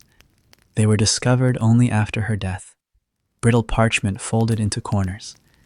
Some were simple prayers, others were questions. She asked why Mary was called Queen of Heaven, but never allowed to teach. She asked why men got to define what counted as sin. She asked what might happen if she heard God in her own voice, not just in the voices of others. Her name was never preserved, only the letters. The priest burned them, but a novice copied 2 before he did. You've read them, you carry them still, somewhere inside. Rhetorical reflection. Was the altar ever holy or only the space it denied? And yet, you found your ways. Not to lead, perhaps, but to illuminate. You taught children to sing the Psalms, and in their laughter found a holiness that no sacrament could rival. You washed the dead with reverence, whispering final prayers that no man would hear, but that you believed might still matter. You tended the sick not just with herbs, but with your presence. You sat with the grieving, not offering doctrine, but companionship. Your religion was not one of hierarchy. It was one of witness, of proximity to suffering, of quiet transformation. Sleep anchor as required after Section 7. If your breath has disappeared into the dark good, that's where the rest of this belongs. And though you never led a congregation, never raised the chalice, never stood behind a pulpit, you became something else, a kind of sacred shadow, a keeper of memory, a witness to what didn't make it into the liturgy. You reminded others that sanctity need not be thunderous, that the divine could whisper just as clearly as it could shout. They called you devout, faithful, humble. They never called you what you were, a leader in everything but name. And you accepted that, mostly, because to fight every battle was to become brittle. But in the corners of your thoughts, in the long spaces between bells, you still wondered what it might have been to step forward, not to replace, but to expand, to offer the world not just your hands, but your voice, to sanctify, not by echo, but by initiation. Reflective interlude. Some prayers aren't meant to be answered, just remembered. You light the last candle and whisper the same line you've said for years, not from the book, not from the church, but from yourself. It's enough. Not because it's recognized, but because it's real.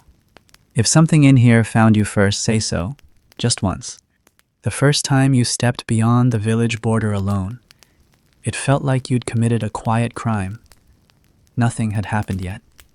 The world hadn't crumbled. The sky hadn't darkened. But still, you walked as if someone were watching not just the living, but the rules themselves. Those weightless, ancient laws that hung in the air like dust. You didn't walk for miles. It might have been a trip to fetch herbs, or to visit a cousin 2 fields over. But you knew, as clearly as the weight of your own breath, that you were doing something that had always belonged to someone else. Travel, for men, was expected, whether to trade, to work, to fight, or to pray. The roads belonged to them. They could move from village to town, from town to city, with little more than a nod at a checkpoint and a pouch at their belt. They carried their names like passports, their family's reputation stitched into the edges of their speech. But when a woman walked alone, her presence begged a question. Where is her guardian? It didn't matter if you were a widow, or a daughter, or even a nun on an errand. To be unaccompanied was to be vulnerable not just to danger, but to judgment. A man traveling was seen as purposeful. A woman traveling alone was a story waiting to be written by someone else. People assumed things, and those assumptions had weight. Even in legal terms, your presence on the road could become a mark against you. If something happened, a theft, a fight, a dispute, and you had no escort to vouch for your behavior, your word meant less. If you were assaulted, you were blamed. If you went missing, the first question was not, where is she, but why was she out at all? Historians still trace the evolution of travel permissions, especially in urban records, how certain cities required women to carry permits or letters proving their purpose, and how monasteries and courts kept logs of female visitors who stayed without male relatives. The documentation wasn't meant to protect, it was meant to surveil. But the restriction wasn't always enforced with parchment. More often, it lived in gestures in the innkeeper's arched brow when you arrived alone, in the cart driver's long pause before agreeing to let you ride. It was in the way men stared too long, and women too quickly turned away.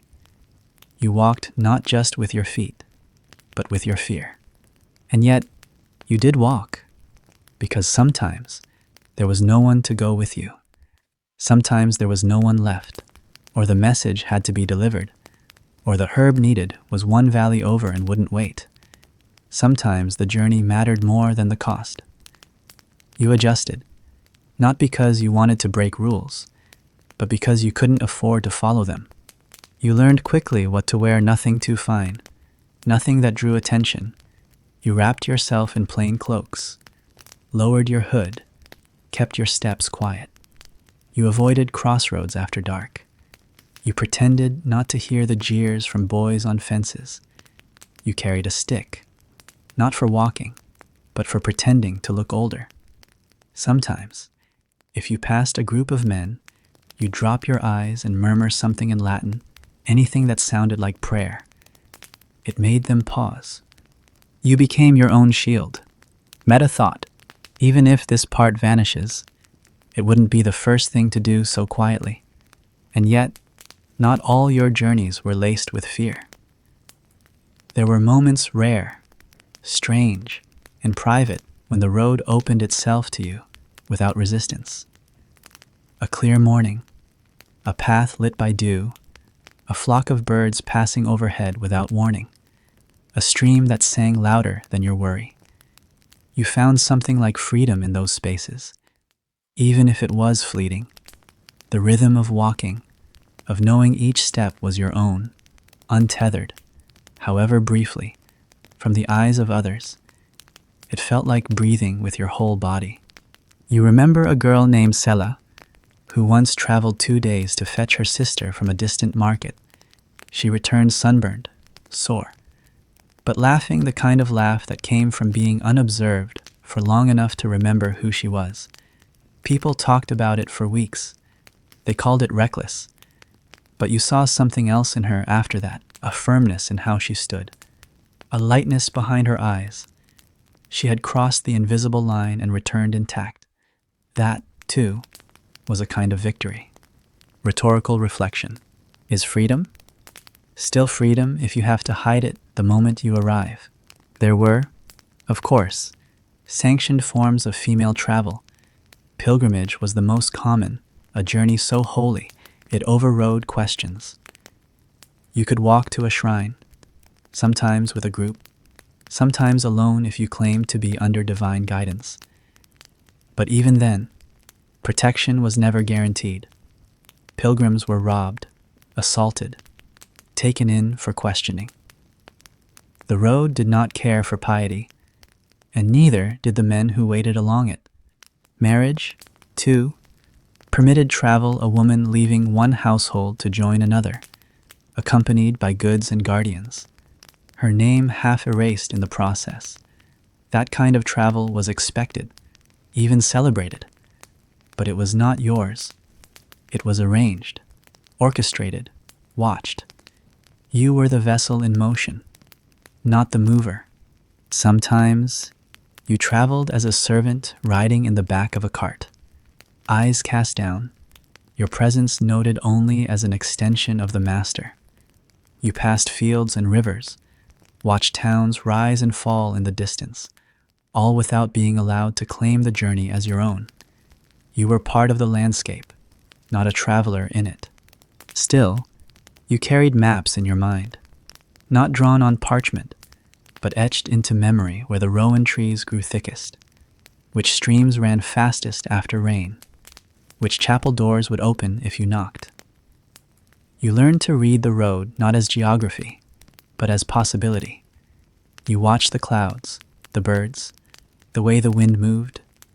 You understood, in your own quiet way, what the monks called divine direction, not because it was holy, but because it was yours. Reflective interlude. Some paths aren't marked by stones, just silence and survival. You never walked for pleasure, or rather, you learned to hide your pleasure inside purpose. You needed a reason to fetch, to deliver, to accompany, to return.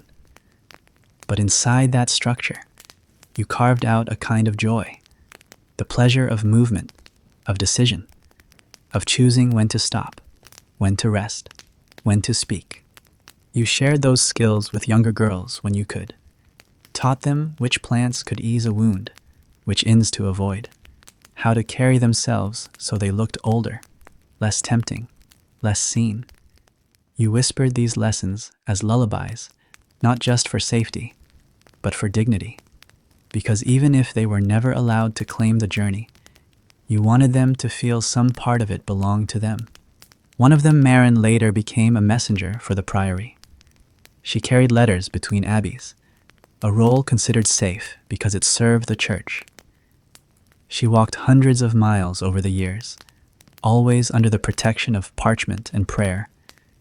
But she told you once, over cider, that the thing she cherished most wasn't the destination.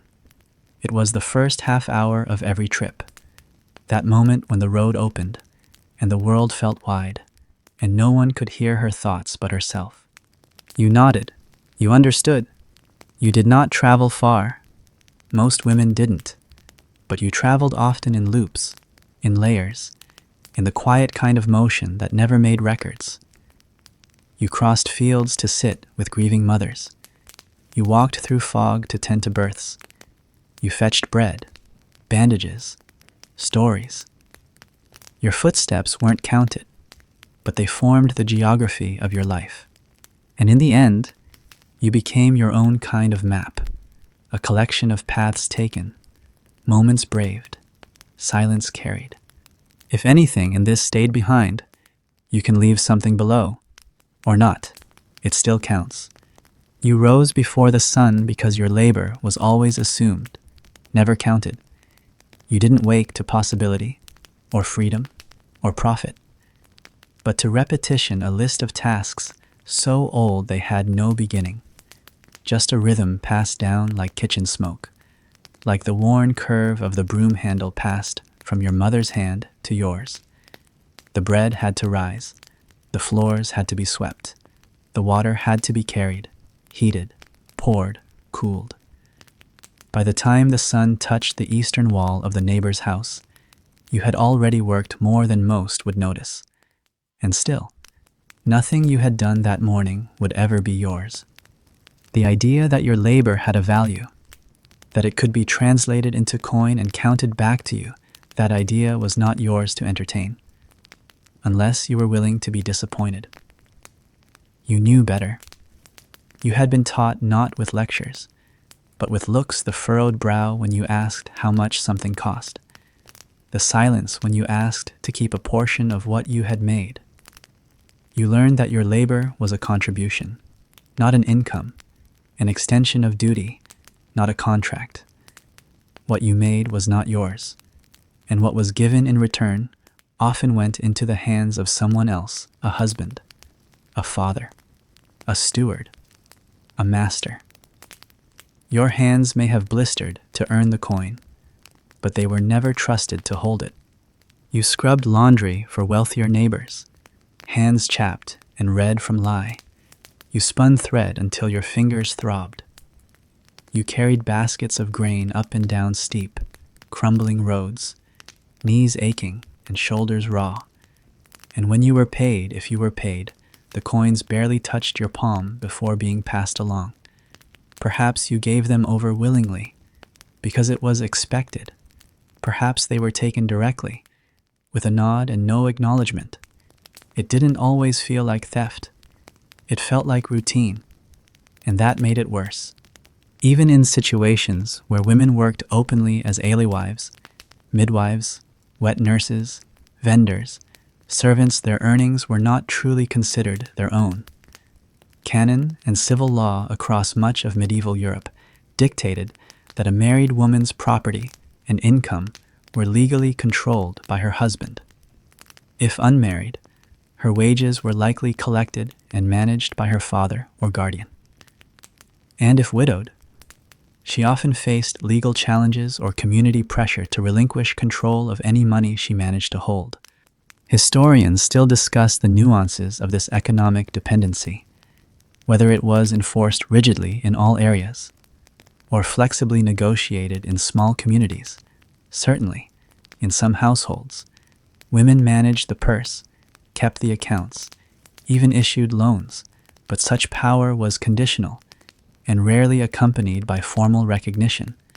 The work might be visible, the coin might be real, but the ownership of either remained elusive.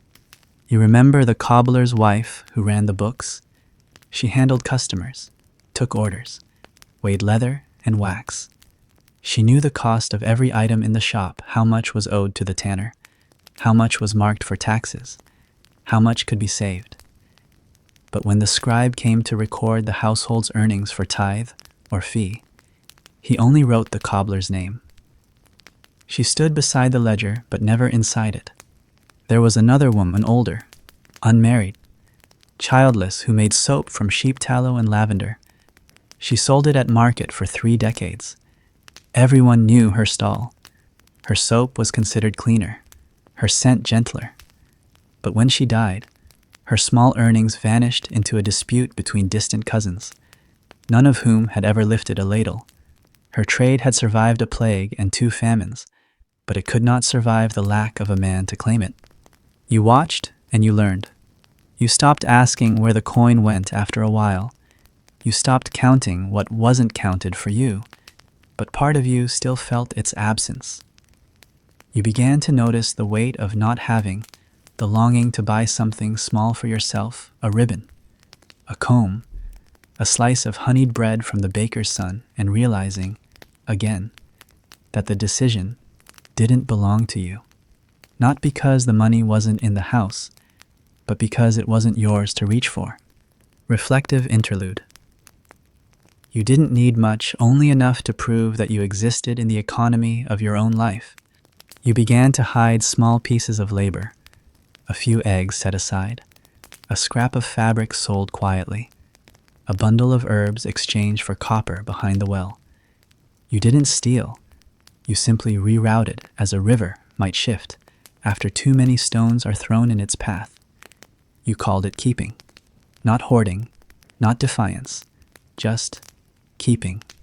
1 coin here, another there, hidden beneath floorboards, tucked into your bodice, sewn into the hem of your shawl, enough to feel real, enough to remember your work had form. There was a woman named Brita, a midwife in a distant village, who was known for always asking payment in coin, not bread, not favors, coin. Some found her cold, but those who knew her better said she kept a ledger for herself, marking every birth with not just the name and weight of the child, but the exact number of pennies she was handed. She didn't boast about it. She simply wanted her work to leave a trace. You once tried to speak about this with a man, not angrily, just plainly. You asked why you could not keep the small amount you earned from mending. He said, "It all comes back to the household." He meant it as logic. You heard it as dismissal. The household, as he defined it, did not include your name in the parts that mattered. Meta thought some debts aren't owed. They're inherited and repaid quietly, over lifetimes. You learned to navigate the small economies. You traded labor for kindness. You bartered mending for flour. You offered care for a glimpse of freedom, and in those transactions, you sometimes found more dignity than coin ever gave you. But still, the longing remained not just to earn, but to own what you earned. Not to ask for a gift, not to seek permission, just to work and to be acknowledged. You knew a girl once barely 15 who was paid directly for helping at the mill. It wasn't much, but it was handed to her without detour.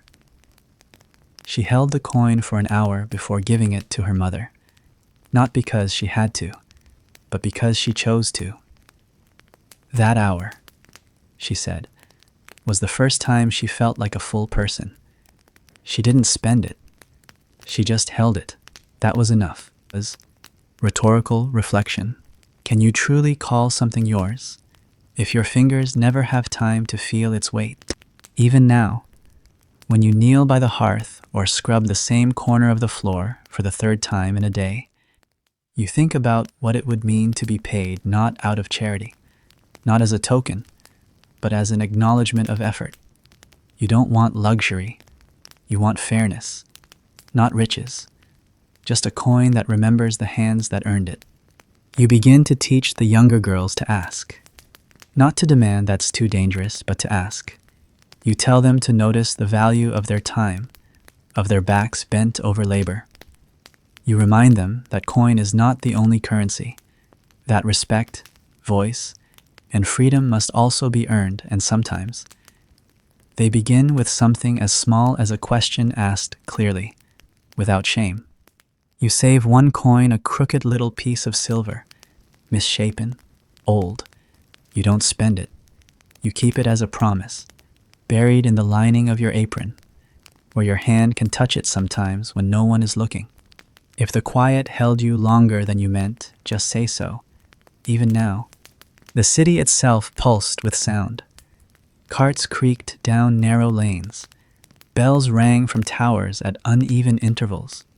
Dogs barked in courtyards, and so many voices filled the streets with a constant stream of bargaining, praying, scolding, singing.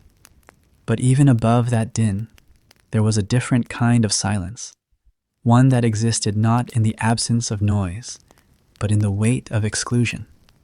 You felt it most clearly when you walked past the lecture halls, not because they were quiet, they weren't, but because none of those voices inside ever sounded like yours. The walls of the university were not particularly tall, nor guarded by soldiers. No signs warned you away. There were no laws, at least none written on the stone, that said a woman could not enter. And yet, the path that led to that arched doorway might as well have been miles long, paved not with stones, but with gazes that reminded you did not belong. You had walked past it dozens of times. You had watched boys, some barely older than yourself, file through those doors in groups, arms full of scrolls and ink-stained sleeves, eyes wide with questions they were allowed to ask. You had imagined yourself among them not as a distraction, not as a curiosity, but simply as a student. But the image never lasted long. It dissolved the moment a porter narrowed his eyes at your approach, or when a priest stepped aside with exaggerated politeness, reminding you that your presence was both noticed and unwanted. There were no invitations, no welcome, no precedent. You knew how the system worked. Education, in the formal sense, was a ladder you were never meant to climb. Grammar, rhetoric, logic, these were considered masculine pursuits. Theology, medicine, philosophy, fields, reserved for those who had already been placed on a path by virtue of birth, gender, and often the blessing of the church. You could not take those courses because you were never expected to need them. Your place, they told you, was in the home, in the cloister. Or if you were very fortunate and deeply pious, behind the curtain of a convent library, reading only what was deemed appropriate and always under supervision. Historians still unearth records of women who pushed at the edges of this exclusion. A few noble daughters were privately tutored by enlightened fathers or ambitious mothers. Some convents housed women who copied texts, preserved manuscripts, even composed their own works in secret. The names Hildegard, Herad, Heloise, they echo now like distant bells, reminders that there were voices once, that they spoke, that they mattered, but they were exceptions bright, isolated stars in a sky that preferred women's silence. The university was not built for you, and it did not evolve quickly. While men debated the motion of stars and the nature of the soul, you memorized recipes and prayers, not because they were easier, but because they were all that was offered. While they argued over Aristotle and Aquinas, you learned how to read faces, how to stitch closed a wound, how to interpret the silence of a sick child's breath. Your knowledge was not recognized with parchment or seal, but it kept people alive. It calmed their fears. It passed through your hands and vanished, but it mattered. Still, the yearning did not leave you. You remember the time a visiting friar stopped to rest in your village? He carried with him a book worn leather, cracked spine, and when you asked to see it, he hesitated, then handed it to you as if testing your weight. You opened it carefully, your thumb running over the marginalia, the thin vellum pages covered in cramped Latin. You could not read all the words, but you recognized the pattern, the shape of logic, the beauty of thought recorded. It wasn't holiness that you felt in that moment. It was recognition. You were not afraid of the knowledge. You were hungry for it. Reflective interlude. Some doors don't stay shut with force. They stay shut because the hinges are never greased for your kind of hand. You began to gather what fragments you could. A cast-off manuscript page from a merchant's son, a prayer scroll with a medical recipe on the back.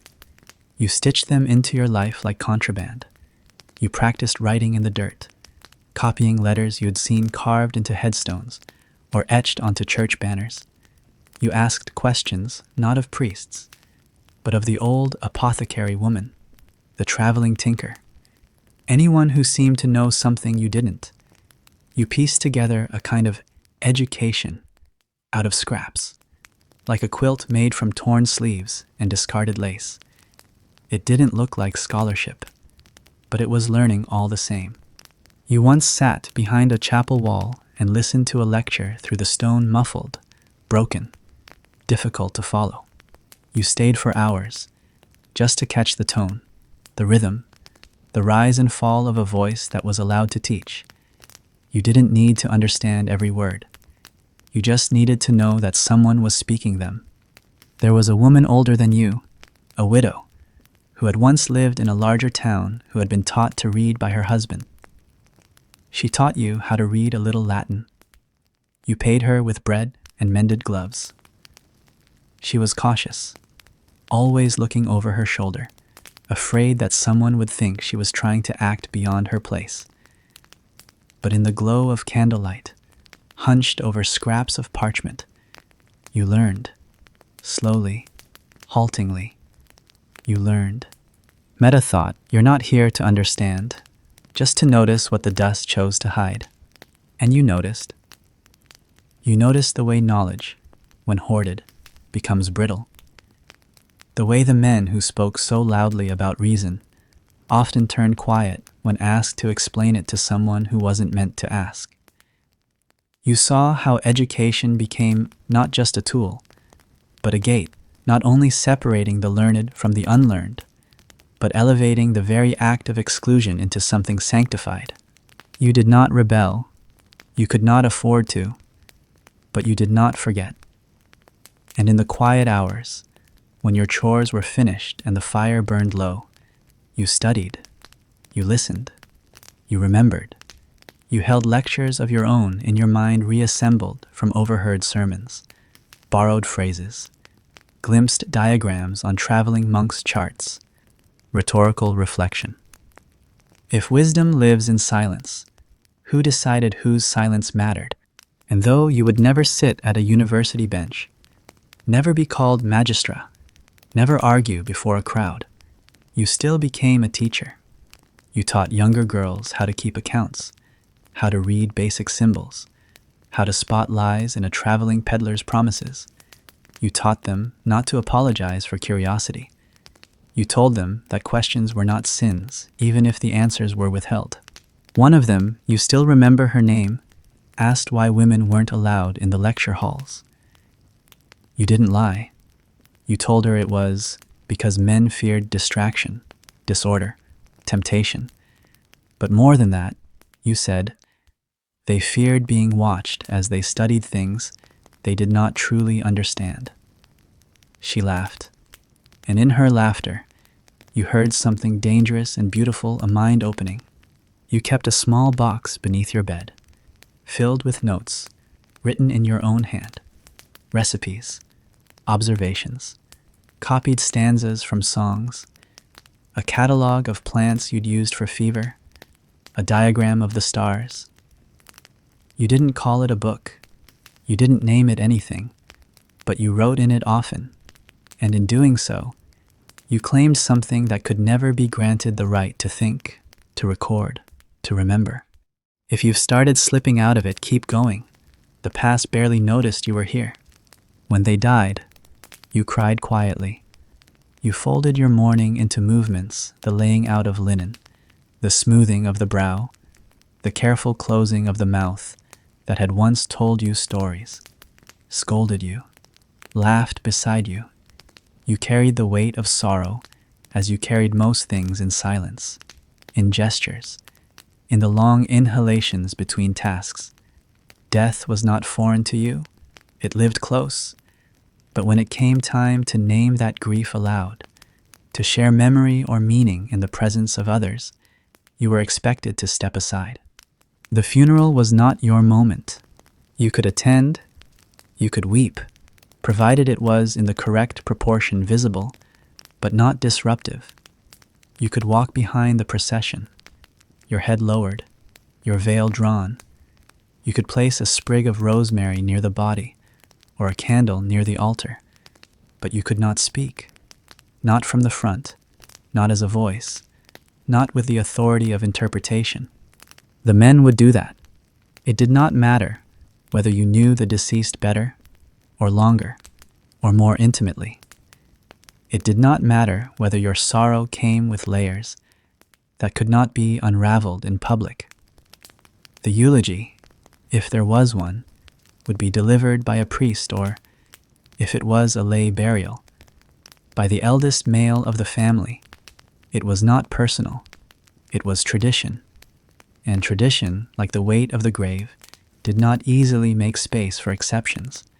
In many medieval communities, women's voices were considered too unstable for public mourning.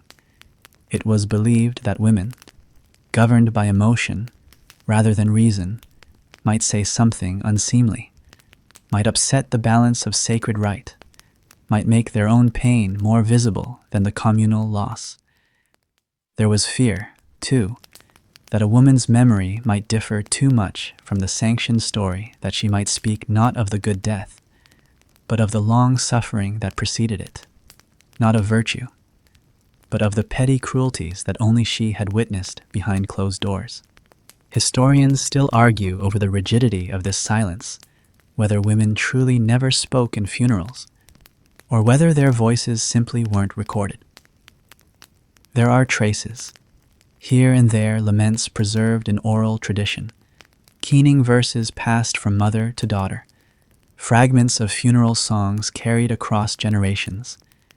These suggest that women did speak, did sing, did mourn aloud, but they did so on the periphery, outside the churchyard, beside the hearth, in the moments after the ceremony had concluded and the priest had turned his back.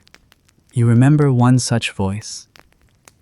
You were still a child then, perhaps too young to understand what had happened, but old enough to notice the sound of grief when it wasn't shaped into ritual. After the burial of an old shepherd, a man with no family but many stories, one of the village women, gray-haired and stooped, stood beside his grave and began to speak. She didn't raise her voice, but she didn't lower it either. She told a story about how he used to whistle to call the wind down the valley, how he once gave away all his bread during a famine, only to find a sack of grain at his door the next morning. It wasn't a speech. It was memory, made audible. She was asked to leave before she finished. Afterwards, you saw her weeping behind the stables, not because she had been punished, no one had touched her, but because she had been reminded, once again, that grief, too, had a hierarchy. In the years that followed, you watched it unfold again and again. A mother who had lost her son, forbidden from standing beside his coffin to say the words that had lived inside her chest since the day he was born. A sister who had bathed her dying brother each morning for 6 months, allowed only to place a single flower on the bier while the men recited scripture. A wife who had spent 20 years translating her husband's silences into understanding, left to stand in the back while a cousin delivered a sermon about his generosity. Reflective interlude. Some absences are not gaps.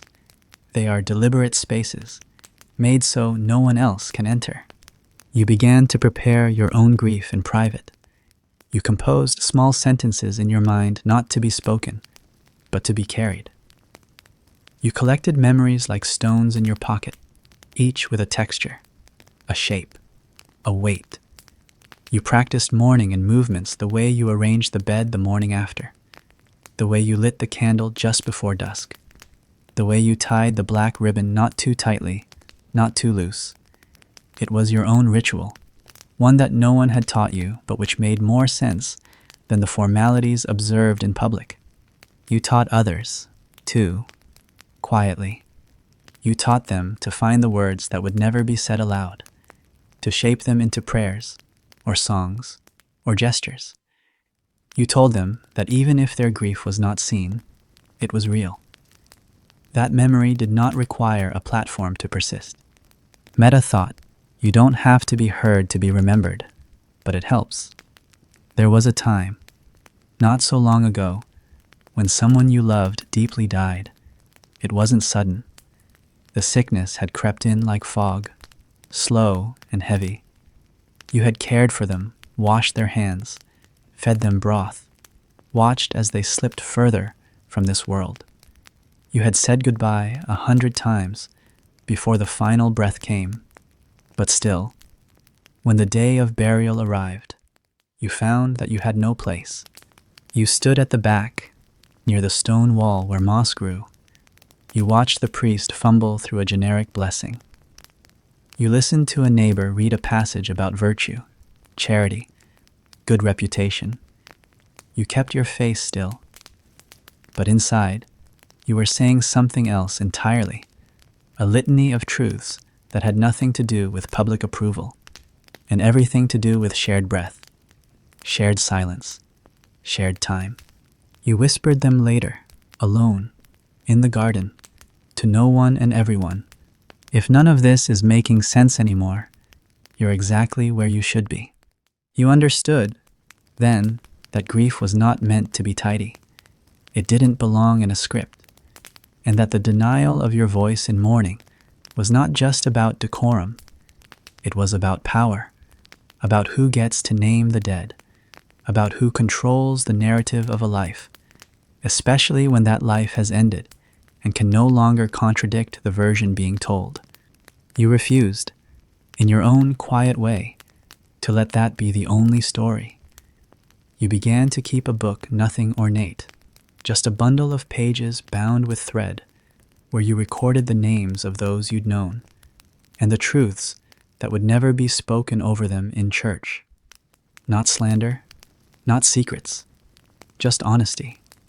You wrote about their laughter, their fears, the way they peeled apples, the song one of them hummed while sewing, the thing another one muttered just before dying.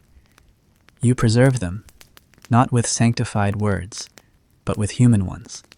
One day, you showed it to a girl barely out of childhood, whose father had recently passed. She cried when she read your page about him, not because it was beautiful, but because it was true. Rhetorical reflection. What if remembrance had less to do with prayer and more to do with presence? You began to tell the girls you taught that speaking at a funeral wasn't always about standing at the front. Sometimes it was about sitting beside the mother who couldn't stand at all. Sometimes it was about making the bread for mourners with care, about placing the extra candle on the table. Sometimes it was about memories spoken in whispers during chores, about carrying stories so they didn't vanish. Sometimes it was about refusing to forget even when you weren't allowed to remember out loud. If your breath has disappeared into the dark good, that's where the rest of this belongs. You had things to say. That much was never in doubt. Even as a child, you strung together stories in your mind like pearls on a thread. Observations, questions, longings that didn't quite fit into daily conversation, but still asked to be preserved. You noticed things others didn't, the rhythm of footsteps on market day, the strange silence that preceded a village argument, the way ivy curled tighter around the abbey wall each spring, as if listening. You wrote not because it was fashionable or expected, but because something inside you needed shape, needed form, needed ink. But when it came time to place your name beneath your words, you paused, because names carried weight and not always in the ways you hoped. To sign your name as a woman in the medieval world was not simply to claim authorship, it was to invite judgment. Your words would no longer be judged on their merit, but on your gender, your status, your adherence to expectations that had nothing to do with content and everything to do with control. If your writing was bold, you risked being called dangerous. If it was gentle, you were dismissed. If it questioned anything theology, authority, the division of labor, it was likely to vanish before ever being read. So many women, across so many centuries, found themselves caught in this bind. To write at all was already to trespass into intellectual terrain guarded by men. To publish even in its loose, pre-printing press form was an act of defiance. It meant stepping into public thought, into ideas that could outlive your body and your silence. And yet, you wrote by lamplight, with stolen parchment, on scraps left behind by brothers or priests or merchants too careless to keep track of their materials. You learned to sharpen quills. You learned the rhythm of the inkstone, the breath control needed to draw each letter evenly. You studied the works of others, usually men, usually anonymous to you in every way but the texture of their sentences, and you mimicked, then deviated, then invented. You had thoughts about scripture. Not heretical ones, not always, but questions that gnawed at you in quiet moments. Why were the women in those stories so often silent, unnamed, or blamed? Why was Eve always spoken of as the root of shame, and never as the one brave enough to speak first? Why were Mary's words limited to acceptance, not inquiry? You didn't voice these aloud, but they surfaced in your writings in allegory, in dream sequences, in the mouths of fictional characters who sounded a little too much like you. You wrote of labor, too, of the hours lost to scrubbing, the rituals of bread making, the aching smallness of repetition. But you also wrote of beauty the way candlelight turned a basin into gold, the hush before dawn, the sacred rhythm of mending cloth. You wrote poems in the margins of cookbooks, laments beside herbal diagrams, tiny metaphors stitched like silver thread through prose about illness, or famine, or children who never grew past 6 winters. And you shared them, carefully, discreetly, not for fame, but for resonance. You gave one piece of prayer stitched with a lament to the midwife who helped your sister give birth. Another you copied 3 times and sent with traveling merchants to different towns, hoping someone might read your words aloud and not know who had written them. Once, you even watched a priest quote from your writing during a sermon, unaware that the metaphor he admired had come from a woman he would never let speak in the same church. Reflection, interlude. Sometimes your name must vanish for your voice to survive. There were names you learned later of women who had also written in disguise. Julian, Hadewig, Marguerite. Not always their true names, not always spoken in their lifetimes, but echoes that refused to die. You wondered if they, too, had weighed the choice to attach a name and risk it being used as a weapon, or to remain anonymous and let the words walk free. There was no easy answer. To write under your own name was to tie your body to your ideas. If the ideas displeased, your body might pay the price. This was not theoretical. Women had been punished for far less for stories whispered near wells, for songs sung too freely, for remarks made in letters that never reached their destination. You had once heard of a woman not far from your region who had written a treatise on divine love. She wrote it for her daughters, privately, quietly, but the manuscript had found its way to the wrong reader. The bishop summoned her. She was not burned, as some feared she might be, but she was silenced. Her quills were taken, her parchment confiscated. She was ordered to spend the remainder of her days in contemplative prayer, which meant, of course, never again writing a word not sanctioned by the church. Her story shook you, not because it was unusual, but because it felt familiar. So you continued writing, but always beneath the veil of fiction, of dream, of allegory. If your words told the truth, they did so in the voice of a shepherd, or a beggar, or a child dreaming of stars. You became skilled in the art of misdirection, weaving subversion into parable, insight into lullaby. You learned how to hide the knife within the bread. Still, part of you longed achingly to write your name, just once, just to see it beneath a passage you loved, to own the shape of the thought, the curve of the line. You practiced in secret, writing your full name, signing it with pride, then burning the parchment before anyone else could see. The smoke felt like both shame and triumph. And then one day, you didn't burn it. You folded it carefully and tucked it into a book that had no author. And when you died much later, quietly, with little ceremony, someone found it. Perhaps a daughter, perhaps a niece, perhaps a stranger curious about the bundle of notes hidden beneath a cracked floorboard. They read your words, they saw your name, and they knew, not your story in full history is never that kind, but enough to understand that someone like you had lived, had thought, had written, and had wanted to be remembered. Meta thought, sometimes you write not to be read now, but to remind the future that silence was never universal. Your name never appeared in the libraries of noblemen. It was not listed among the scholars of the age. But your words found life in kitchens, in corners, in the whisper of wind through parchment leaves. Another woman copied your phrasing in her diary. A traveling singer turned your metaphor into a verse. A healer recited your lament while pressing lavender against a fevered brow. None of them knew your face, but they knew something truer, your thought, your care, your defiant beauty. You wrote under your own name, and you wrote without it.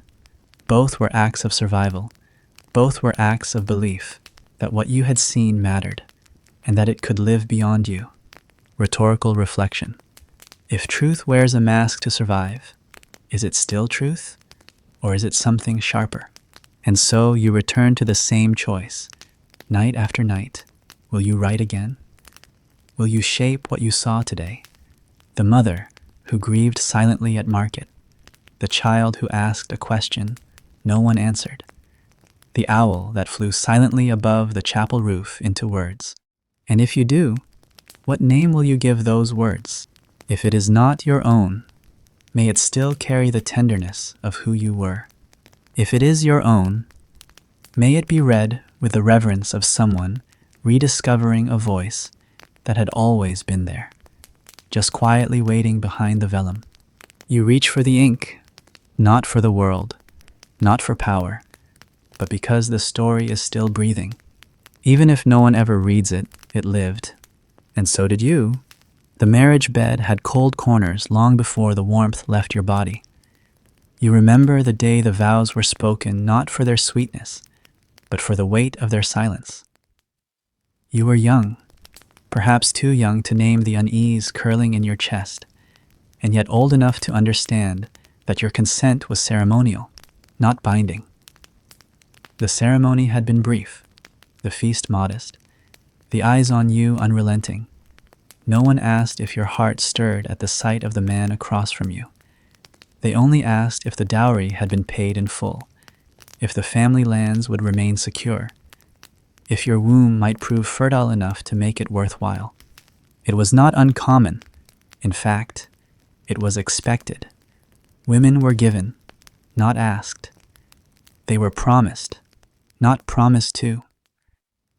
A girl's name was a placeholder until a husband's name replaced it, and her home a waiting room for someone else's story to begin. And once the story began, even if it bent towards sorrow, you were told that it must be endured. The notion of divorce, as you understood it, belonged to men. It was not impossible for a marriage to be annulled or dissolved, but the reasons needed to fit within tight, male-drawn margins, consanguinity undiscovered until years in, impotence proven through public examination, or infidelity if and only if it was the woman's. A man could walk away. A woman, if she walked at all, walked alone and without protection. Your own life blurred into countless others. Each woman whose story you touched had felt the same tension between duty and self. You knew the mother of 4, who never spoke aloud of her bruises, but whose children learned to flinch at door hinges. You knew the young wife whose husband disappeared for months, returning only to collect coin or command obedience. You knew the quiet widow who never truly mourned, because grief had taken root in her years before death claimed him. What you wanted, what many women wanted, was not dissolution for its own sake, but the possibility of choice, a way to say no more and have it mean something, a path that was not built entirely of shame. But the church did not see it that way.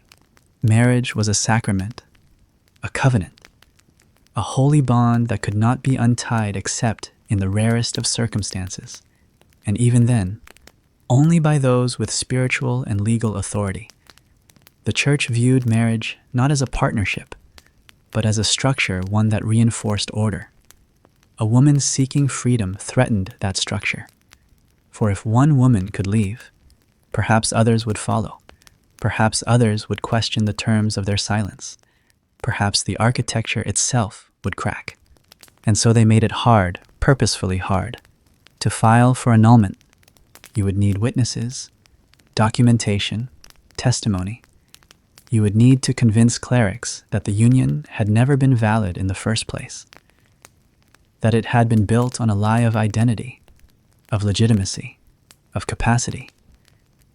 You could not simply say you were unhappy. You could not speak of your loneliness, or your fear, or the way your thoughts had shrunk over time like fabric dipped too long in water. You could not say you no longer knew who you were. The reasons deemed valid were external, often humiliating, rarely accessible.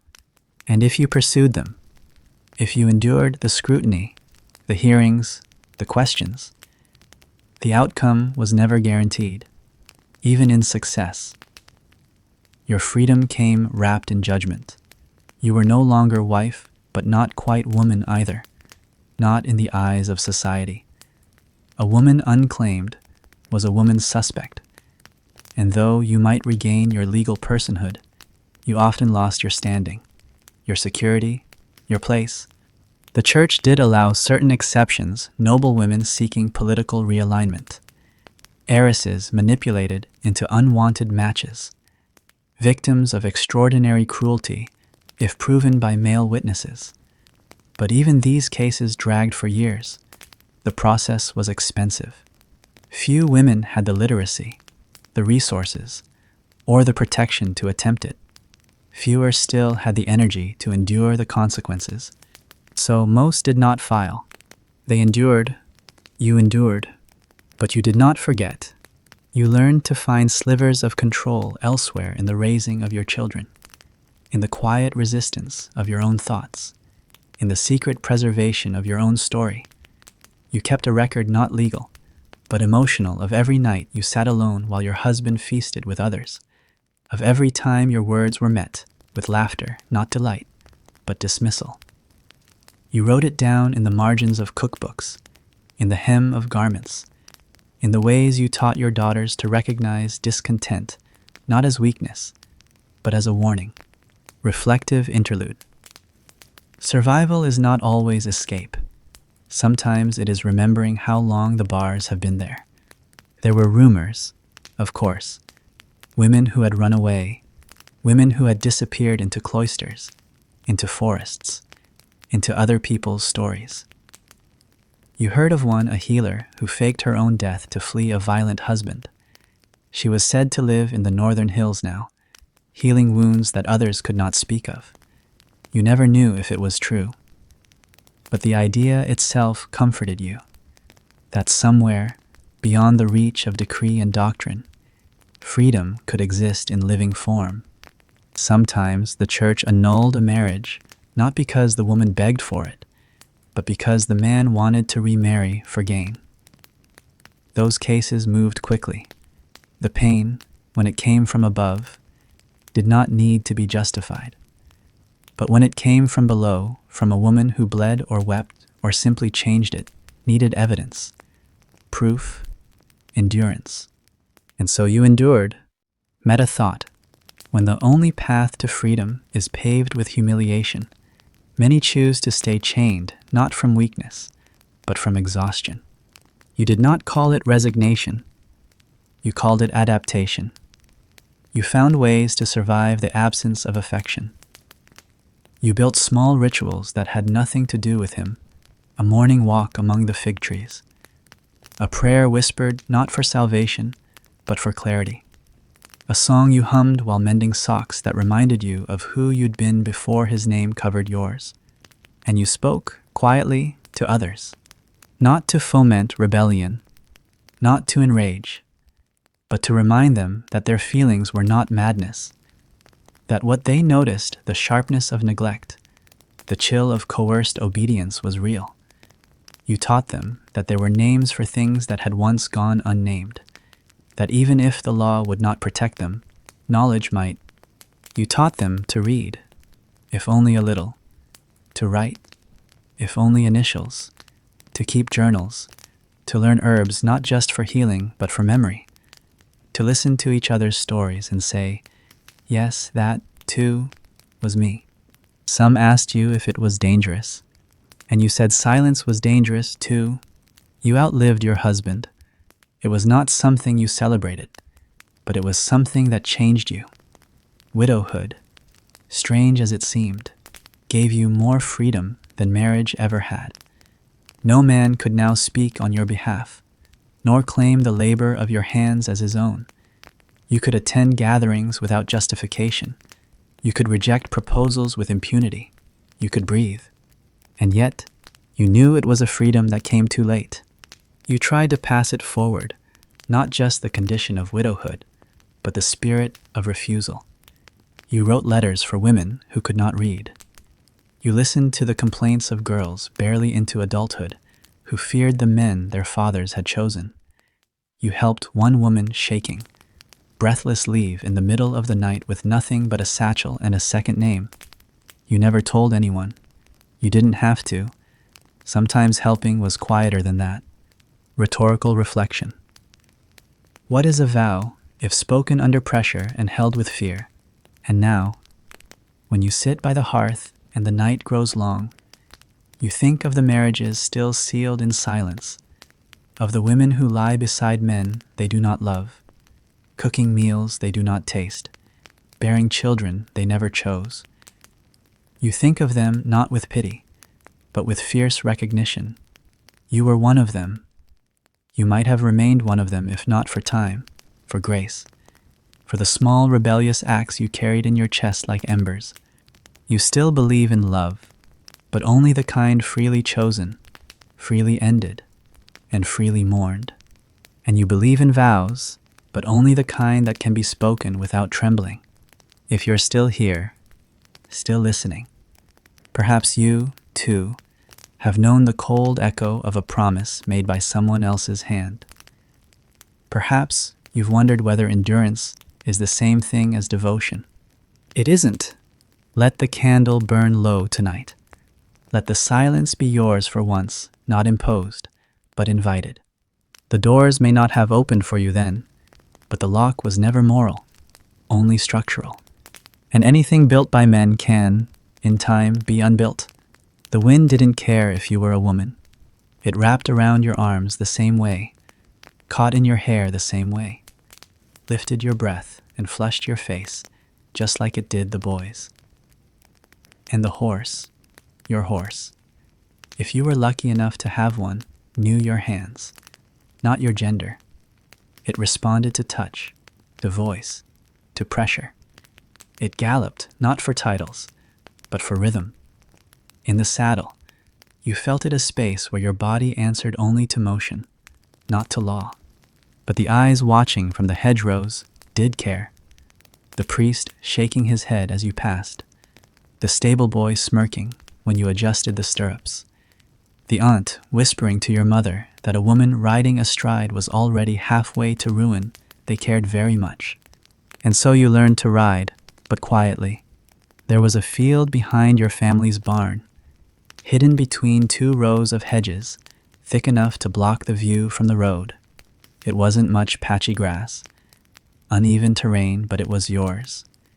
You practiced there before the sun had fully risen, before the house had stirred. You stole time in the gray hours when dew still clung to the hooves and the world felt less judgmental. You didn't leap fences or train falcons. You weren't foolish. You didn't crave spectacle. What you wanted, what you stole, was dignity. Because in the world they made for you, dignity wasn't granted. It had to be claimed. You'd seen the tournaments. You'd sat far from the banners, on benches meant for women, not the noble women in the grandstands, but the lesser sort, brought to clap and cheer but never to understand. You watched men thunder past in armor, spears aimed and eyes narrowed, and wondered how it felt to be seen as strong without apology. No one ever handed you a lance. You never touched one, in fact, but you remembered the rules, the pageantry, the strict ceremonies wrapped around violence. They honored the performance, not the pain. And while you had no interest in being struck from a horse for applause, you did envy the clarity a goal, an opponent, a place in the world. Your life, by contrast, was a labyrinth of unspoken limits and silent compromises. Still, you learned. You memorized how to distribute weight in the saddle to avoid bruising. You watched how squires buckled their master's gear and taught yourself how to tie similar knots, even if only for the bundles you carried. You fashioned crude targets out of hay and old sacks, and though you had no sword, you practiced with broom handles or broken branches not to become a knight, but to remember you had arms, that they could move with intent, that you were not entirely ornamental. Sleep anchor. Sometimes, at night, you still feel the ghost of reins in your fingers, like a story waiting to gallop away. Others noticed, eventually.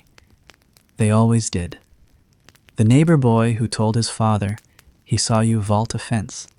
The cousin who caught you brushing down the horse with the same care her brothers never showed. The uncle who narrowed his eyes and said, "You'll have no husband if you keep acting like a groom," as if that were a punishment. And then there were the hunts. They happened each season, part tradition, part sport, part social theater.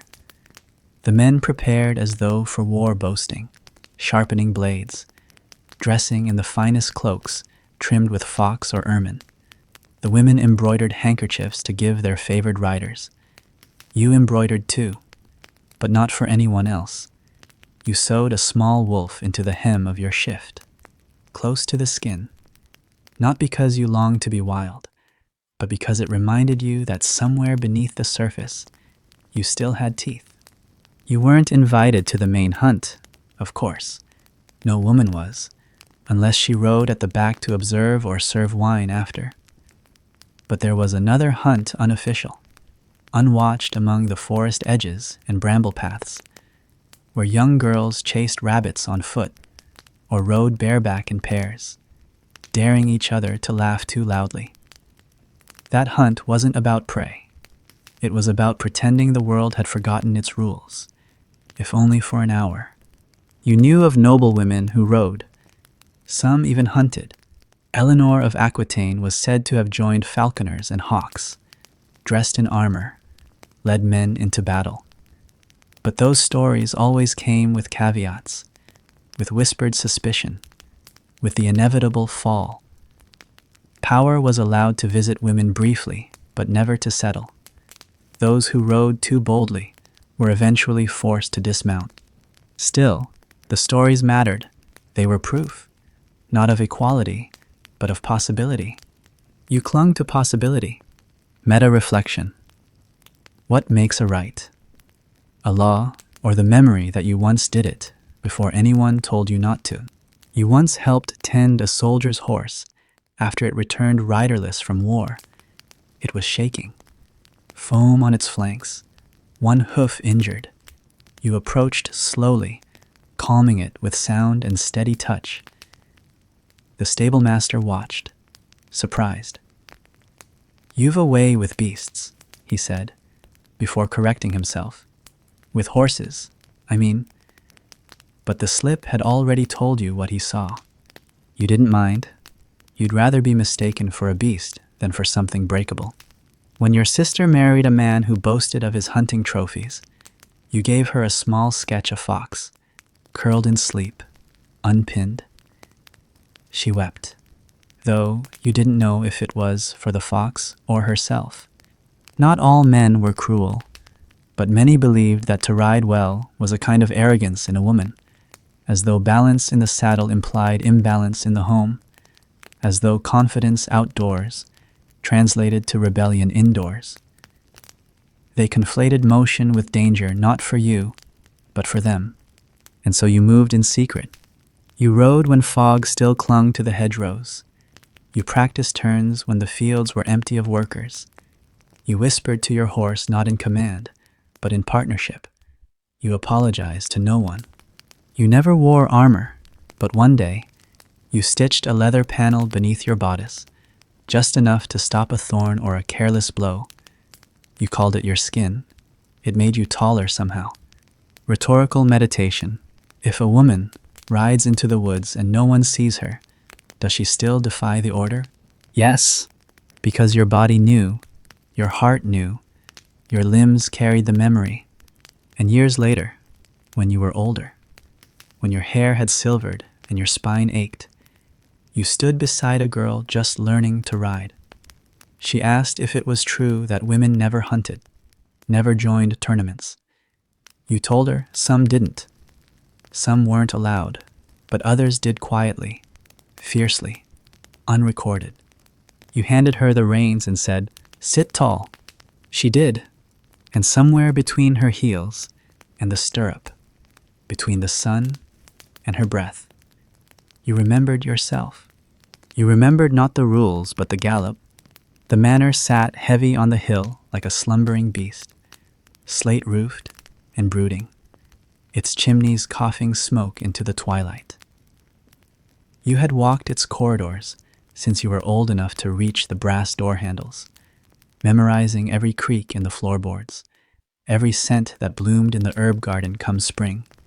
You knew the ledger books by name, could count the oxen better than your father's steward, and had long since mastered the rhythm of a state life feast: tax, sow, harvest, repeat. But knowing was not owning. Your father never said it directly, but you understood. You could be trusted to care for the land, not to keep it. When your brother was born, a pale, squalling thing placed in your mother's arms, as though he were already wrapped in title, you were told to be proud. They told you he would protect you, someday, that he would grow into a man who knew what to do with land and name and legacy. But as the years passed, it became clear to you that he was softer than you, not weak, but unwilling. He favored poetry over livestock, and rarely rose before noon. Still, he was called heir the moment he could walk. And you learned to manage the estate during plague years, when men fell faster than the wheat. You dealt with the blacksmith's wife who refused rent, with the miller who diluted flour, with the steward who drank more than he reported. You took your father's seal and applied it with the steadiness of someone who knew that care was not a performance, but a weight. They let you do the work, but they never promised the reward. The laws, both those written and those etched in expectation, did not favor you. In some kingdoms, a daughter could inherit only if there were no male heirs. In others, even if there were no brothers, the land passed to distant uncles, cousins, men who barely remembered the name of the village they now owned. It was called entailment, a word that sounded elegant but felt like theft. Even when exceptions were made, they came bound in compromise. A woman could inherit, but only if she married within the year. A woman could hold a title, but not exercise its powers. A woman could manage the land, but only in the name of her husband or son. It was a kind of ventriloquism. Your voice was permitted only when it came from someone else's mouth. Sleep anchor. You dreamed of deeds with your name written clear across them, not as a witness, but as the author. The local priest once told you that women were natural stewards of hearth and home. that your instincts made you fit for care but not command. You smiled, then asked him if instincts kept cattle from starving through a drought. He didn't answer. When your father grew ill, a slow, rusting kind of sickness that turned his strength to whispers, you became the de facto head of the estate. Not in title, not in law, but in function. You collected tithes. You wrote to the bishop about church repairs. You negotiated with traveling tradesmen. You buried half the village when the sickness came. And when your father died, the question became not whether you could lead, but whether you were allowed to. You weren't. Your brother inherited everything: the house, the lands, the rights to adjudicate disputes, to collect rents, to appear before the local court as lord. He returned from the city with soft hands and silk-lined sleeves and looked at you not with gratitude, but with unease. He didn't dismiss you entirely, he wasn't cruel, but he hired a new steward, one who ignored your ledgers and started accounts anew, poorly. He waved off your suggestions about field rotation, about labor timing, about the debt the village owed after 3 years of bad harvests. He allowed you to assist, but the decisions were no longer yours. What stung most was not the exclusion, but the assumption that the moment a man arrived, the knowledge you had honed became invisible. Meta-reflection.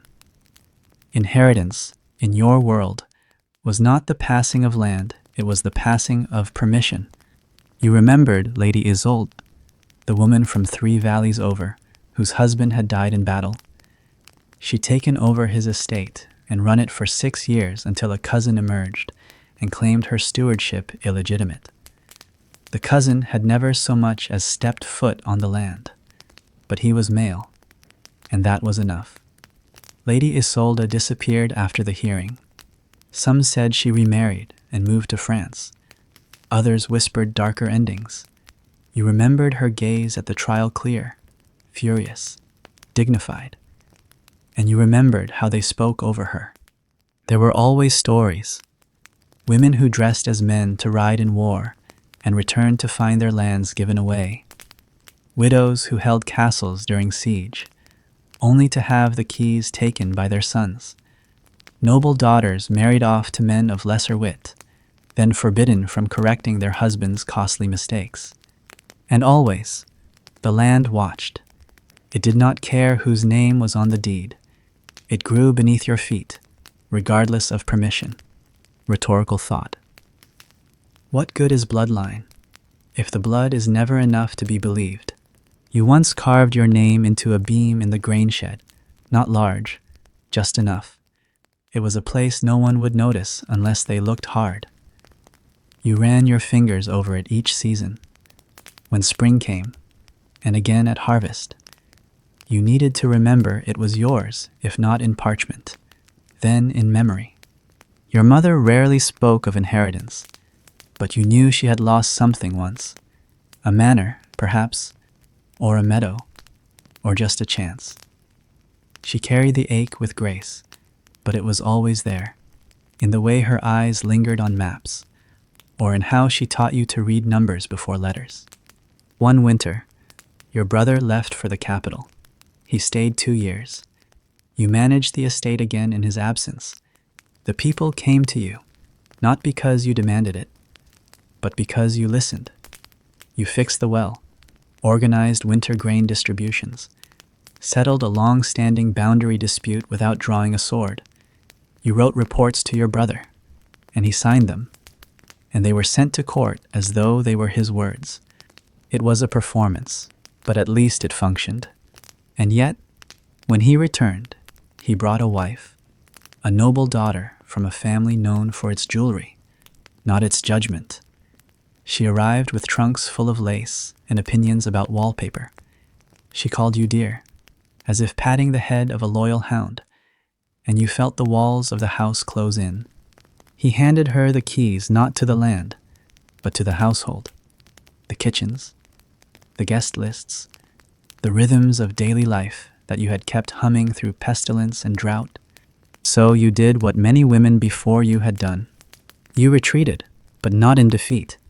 You kept records, not for their eyes, but for your own.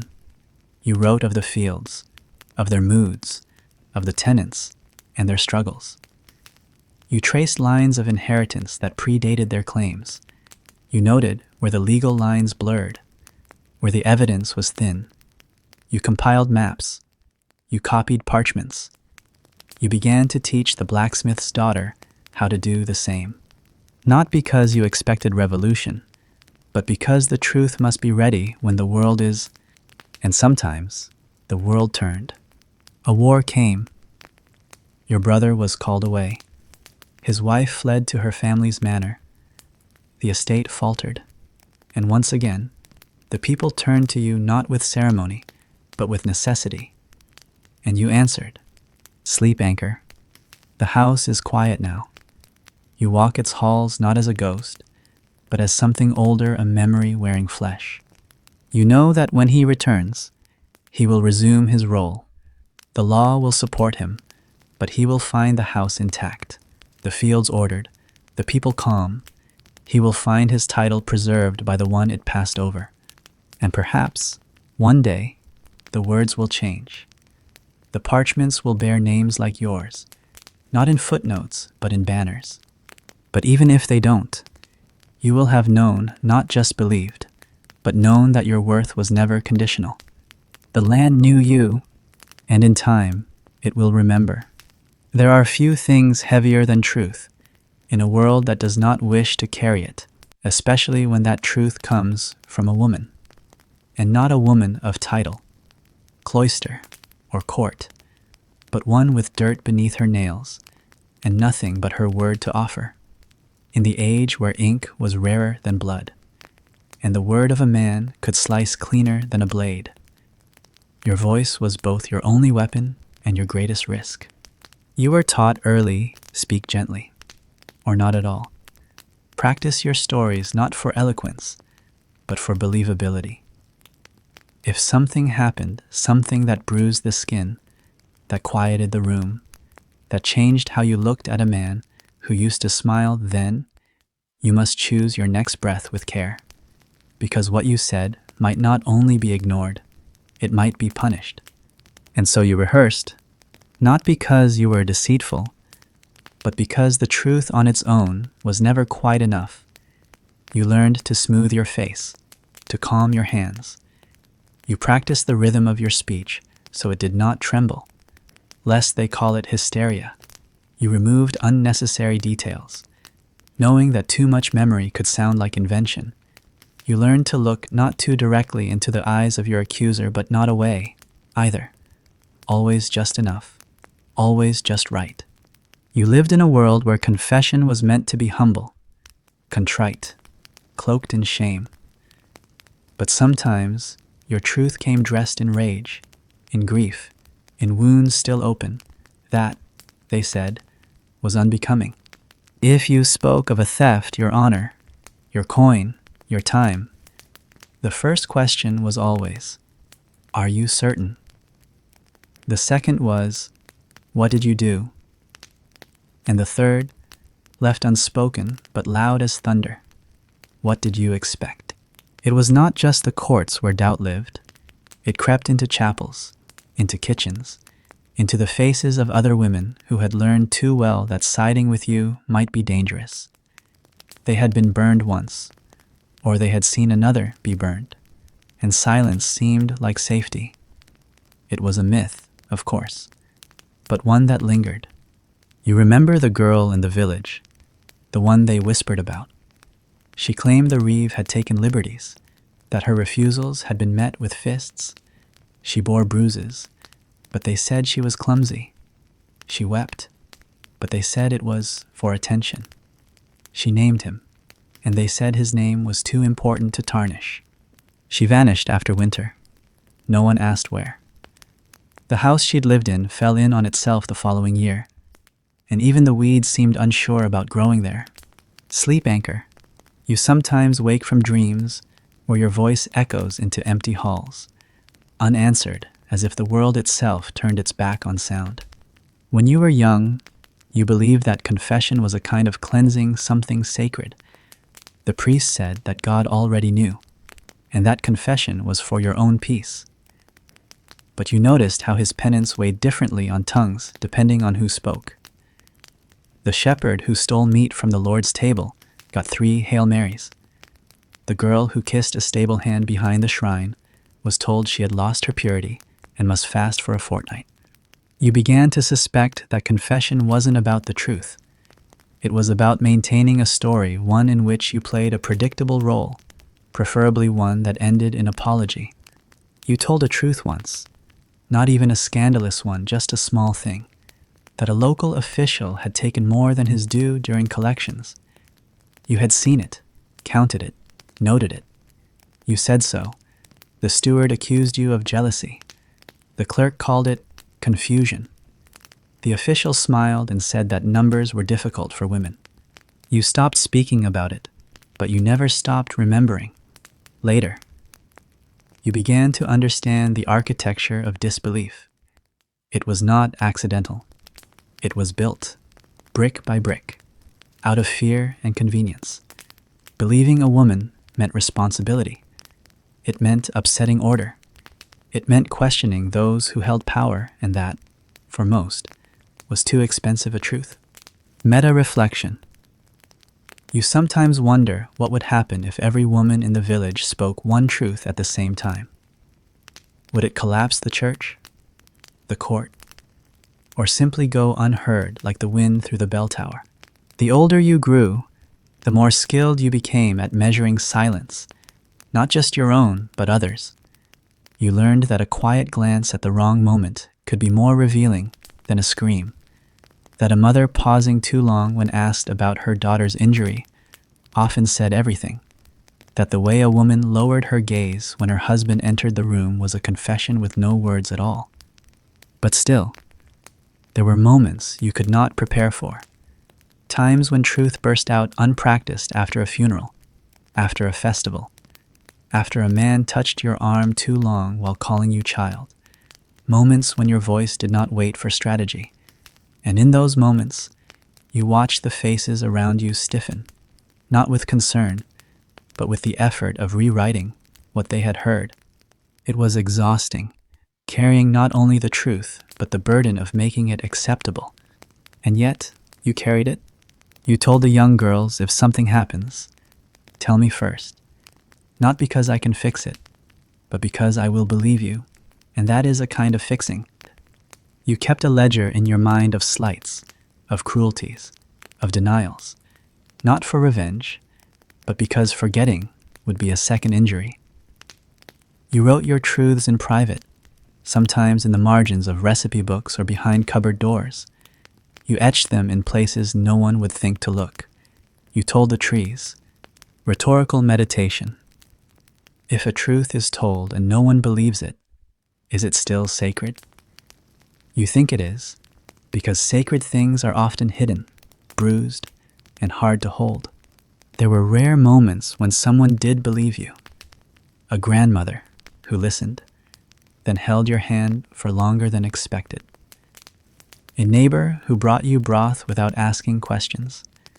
A priest, only one, who said nothing when you wept, but placed a candle in the window of the rectory every night for a week. These moments did not erase the doubt, but they lit small places inside you where dignity could survive. You once overheard a nobleman say that women lied more than men. He said it like scripture. You wanted to tell him that women lied less, they simply practiced more, because their truths had to wear armor. Your own truth was not dramatic. It was quiet. A slow erosion of faith, a steady education in the art of being questioned. You learned to wait, to gather allies, not in courtrooms but in kitchens, to pass stories between women like folded linen, soft, ordinary, but stitched with strength. Sleep anchor. There is a comfort in the honesty of firelight, how it flickers without apology, how it dances without needing permission. In your final years, you began to speak more freely, not loudly, but without bending your words to fit another's comfort. You taught young girls not to soften their stories. You taught boys to listen. And sometimes you simply sat, letting your silence fill a space that had once required explanation. Because now, you no longer needed to prove you were telling the truth. You knew it, and that, finally, was enough. It begins not with rebellion, but with a quiet wonder, a small breath drawn at the edge of routine, a pause after someone says, "That's just how it is." You're barely 8 years old, standing behind your mother's skirts as she haggles with the butcher. When you first feel it, the question that rises like heat but never finds air: why is it that women do not speak at the table unless spoken to? Why must the butcher only address your father, even when your mother handles the coin? Why does the priest never say she when speaking of souls? You do not ask these aloud. You learn early what happens to girls who question too much. They are called difficult, wayward, prideful. The seamstress's daughter, who asked why she couldn't apprentice alongside her brother, was suddenly deemed unruly, unsuitable for polite company. The woman who questioned why her child had died unattended during plague season was met with prayers instead of answers and silence when she asked again. The lesson is not taught in words. It is taught in the sharp turn of conversation, the warning glance, the way a room stiffens when curiosity crosses certain boundaries. It is taught by absence, the missing pages in books, the names left off monuments, the long histories that only mention queens when they bear heirs or betray kings. You learn to shape your curiosity into silence, but silence, like a river dammed, grows heavy behind the lips. Sleep anchor. At night, you stare at the wooden beams overhead and let your unspoken questions drift upward like smoke, forming patterns the world cannot bear to trace. As you grow, the questions multiply. They come not as fire, but as fog soft, encompassing, unavoidable. Why are women not allowed to read certain books? Why must a midwife whisper her remedies, while a barber boasts his ignorance aloud? Why can a lord confess infidelity and be forgiven, while a milkmaid loses her livelihood for being seen with a man too late in the evening? You do not ask these either. Instead, you ask different questions. How may I help? What must I do? Is this enough? And for a while, the world is satisfied with you, until it isn't. There comes a day, there always does, when the question rises so loudly it threatens your very breath. Perhaps it comes when your sister is married off to settle a debt, or when the woman next door disappears after speaking out, or when your own body begins to carry burdens not of your choosing, and the question, why, surges with the force of truth. You try to ask gently. The midwife tightens her lips. The priest quotes scripture. Your father turns away. Your mother says, "Because it has always been so." You realize, then, that the real answer is because you were never meant to ask. There is a kind of terror in that moment. Not the terror of punishment, though that too will come, but the terror of understanding that the world you live in is not shaped by justice or logic, but by comfort, and comfort is rarely shared equally. Still, the question remains. You ask it inwardly, carrying it like a hidden ember. Why must dignity be begged for? Why is obedience praised only in the voiceless? Why are you always expected to bear without breaking? Meta-reflection. They say knowledge is dangerous, but often it is the desire for knowledge that draws fire. And in a woman, that desire is mistaken for defiance. The most dangerous women are not those who speak too loudly, but those who begin to ask at all. The philosopher who once visited your village said that truth begins in doubt, that wisdom grows in the soil of questions. But when you asked if that applied to women, he chuckled and said, "Women are wiser when content." You did not laugh. Instead, you began to read what you could, where you could. Margins of psalms, riddles on tavern walls, recipes with strange annotations.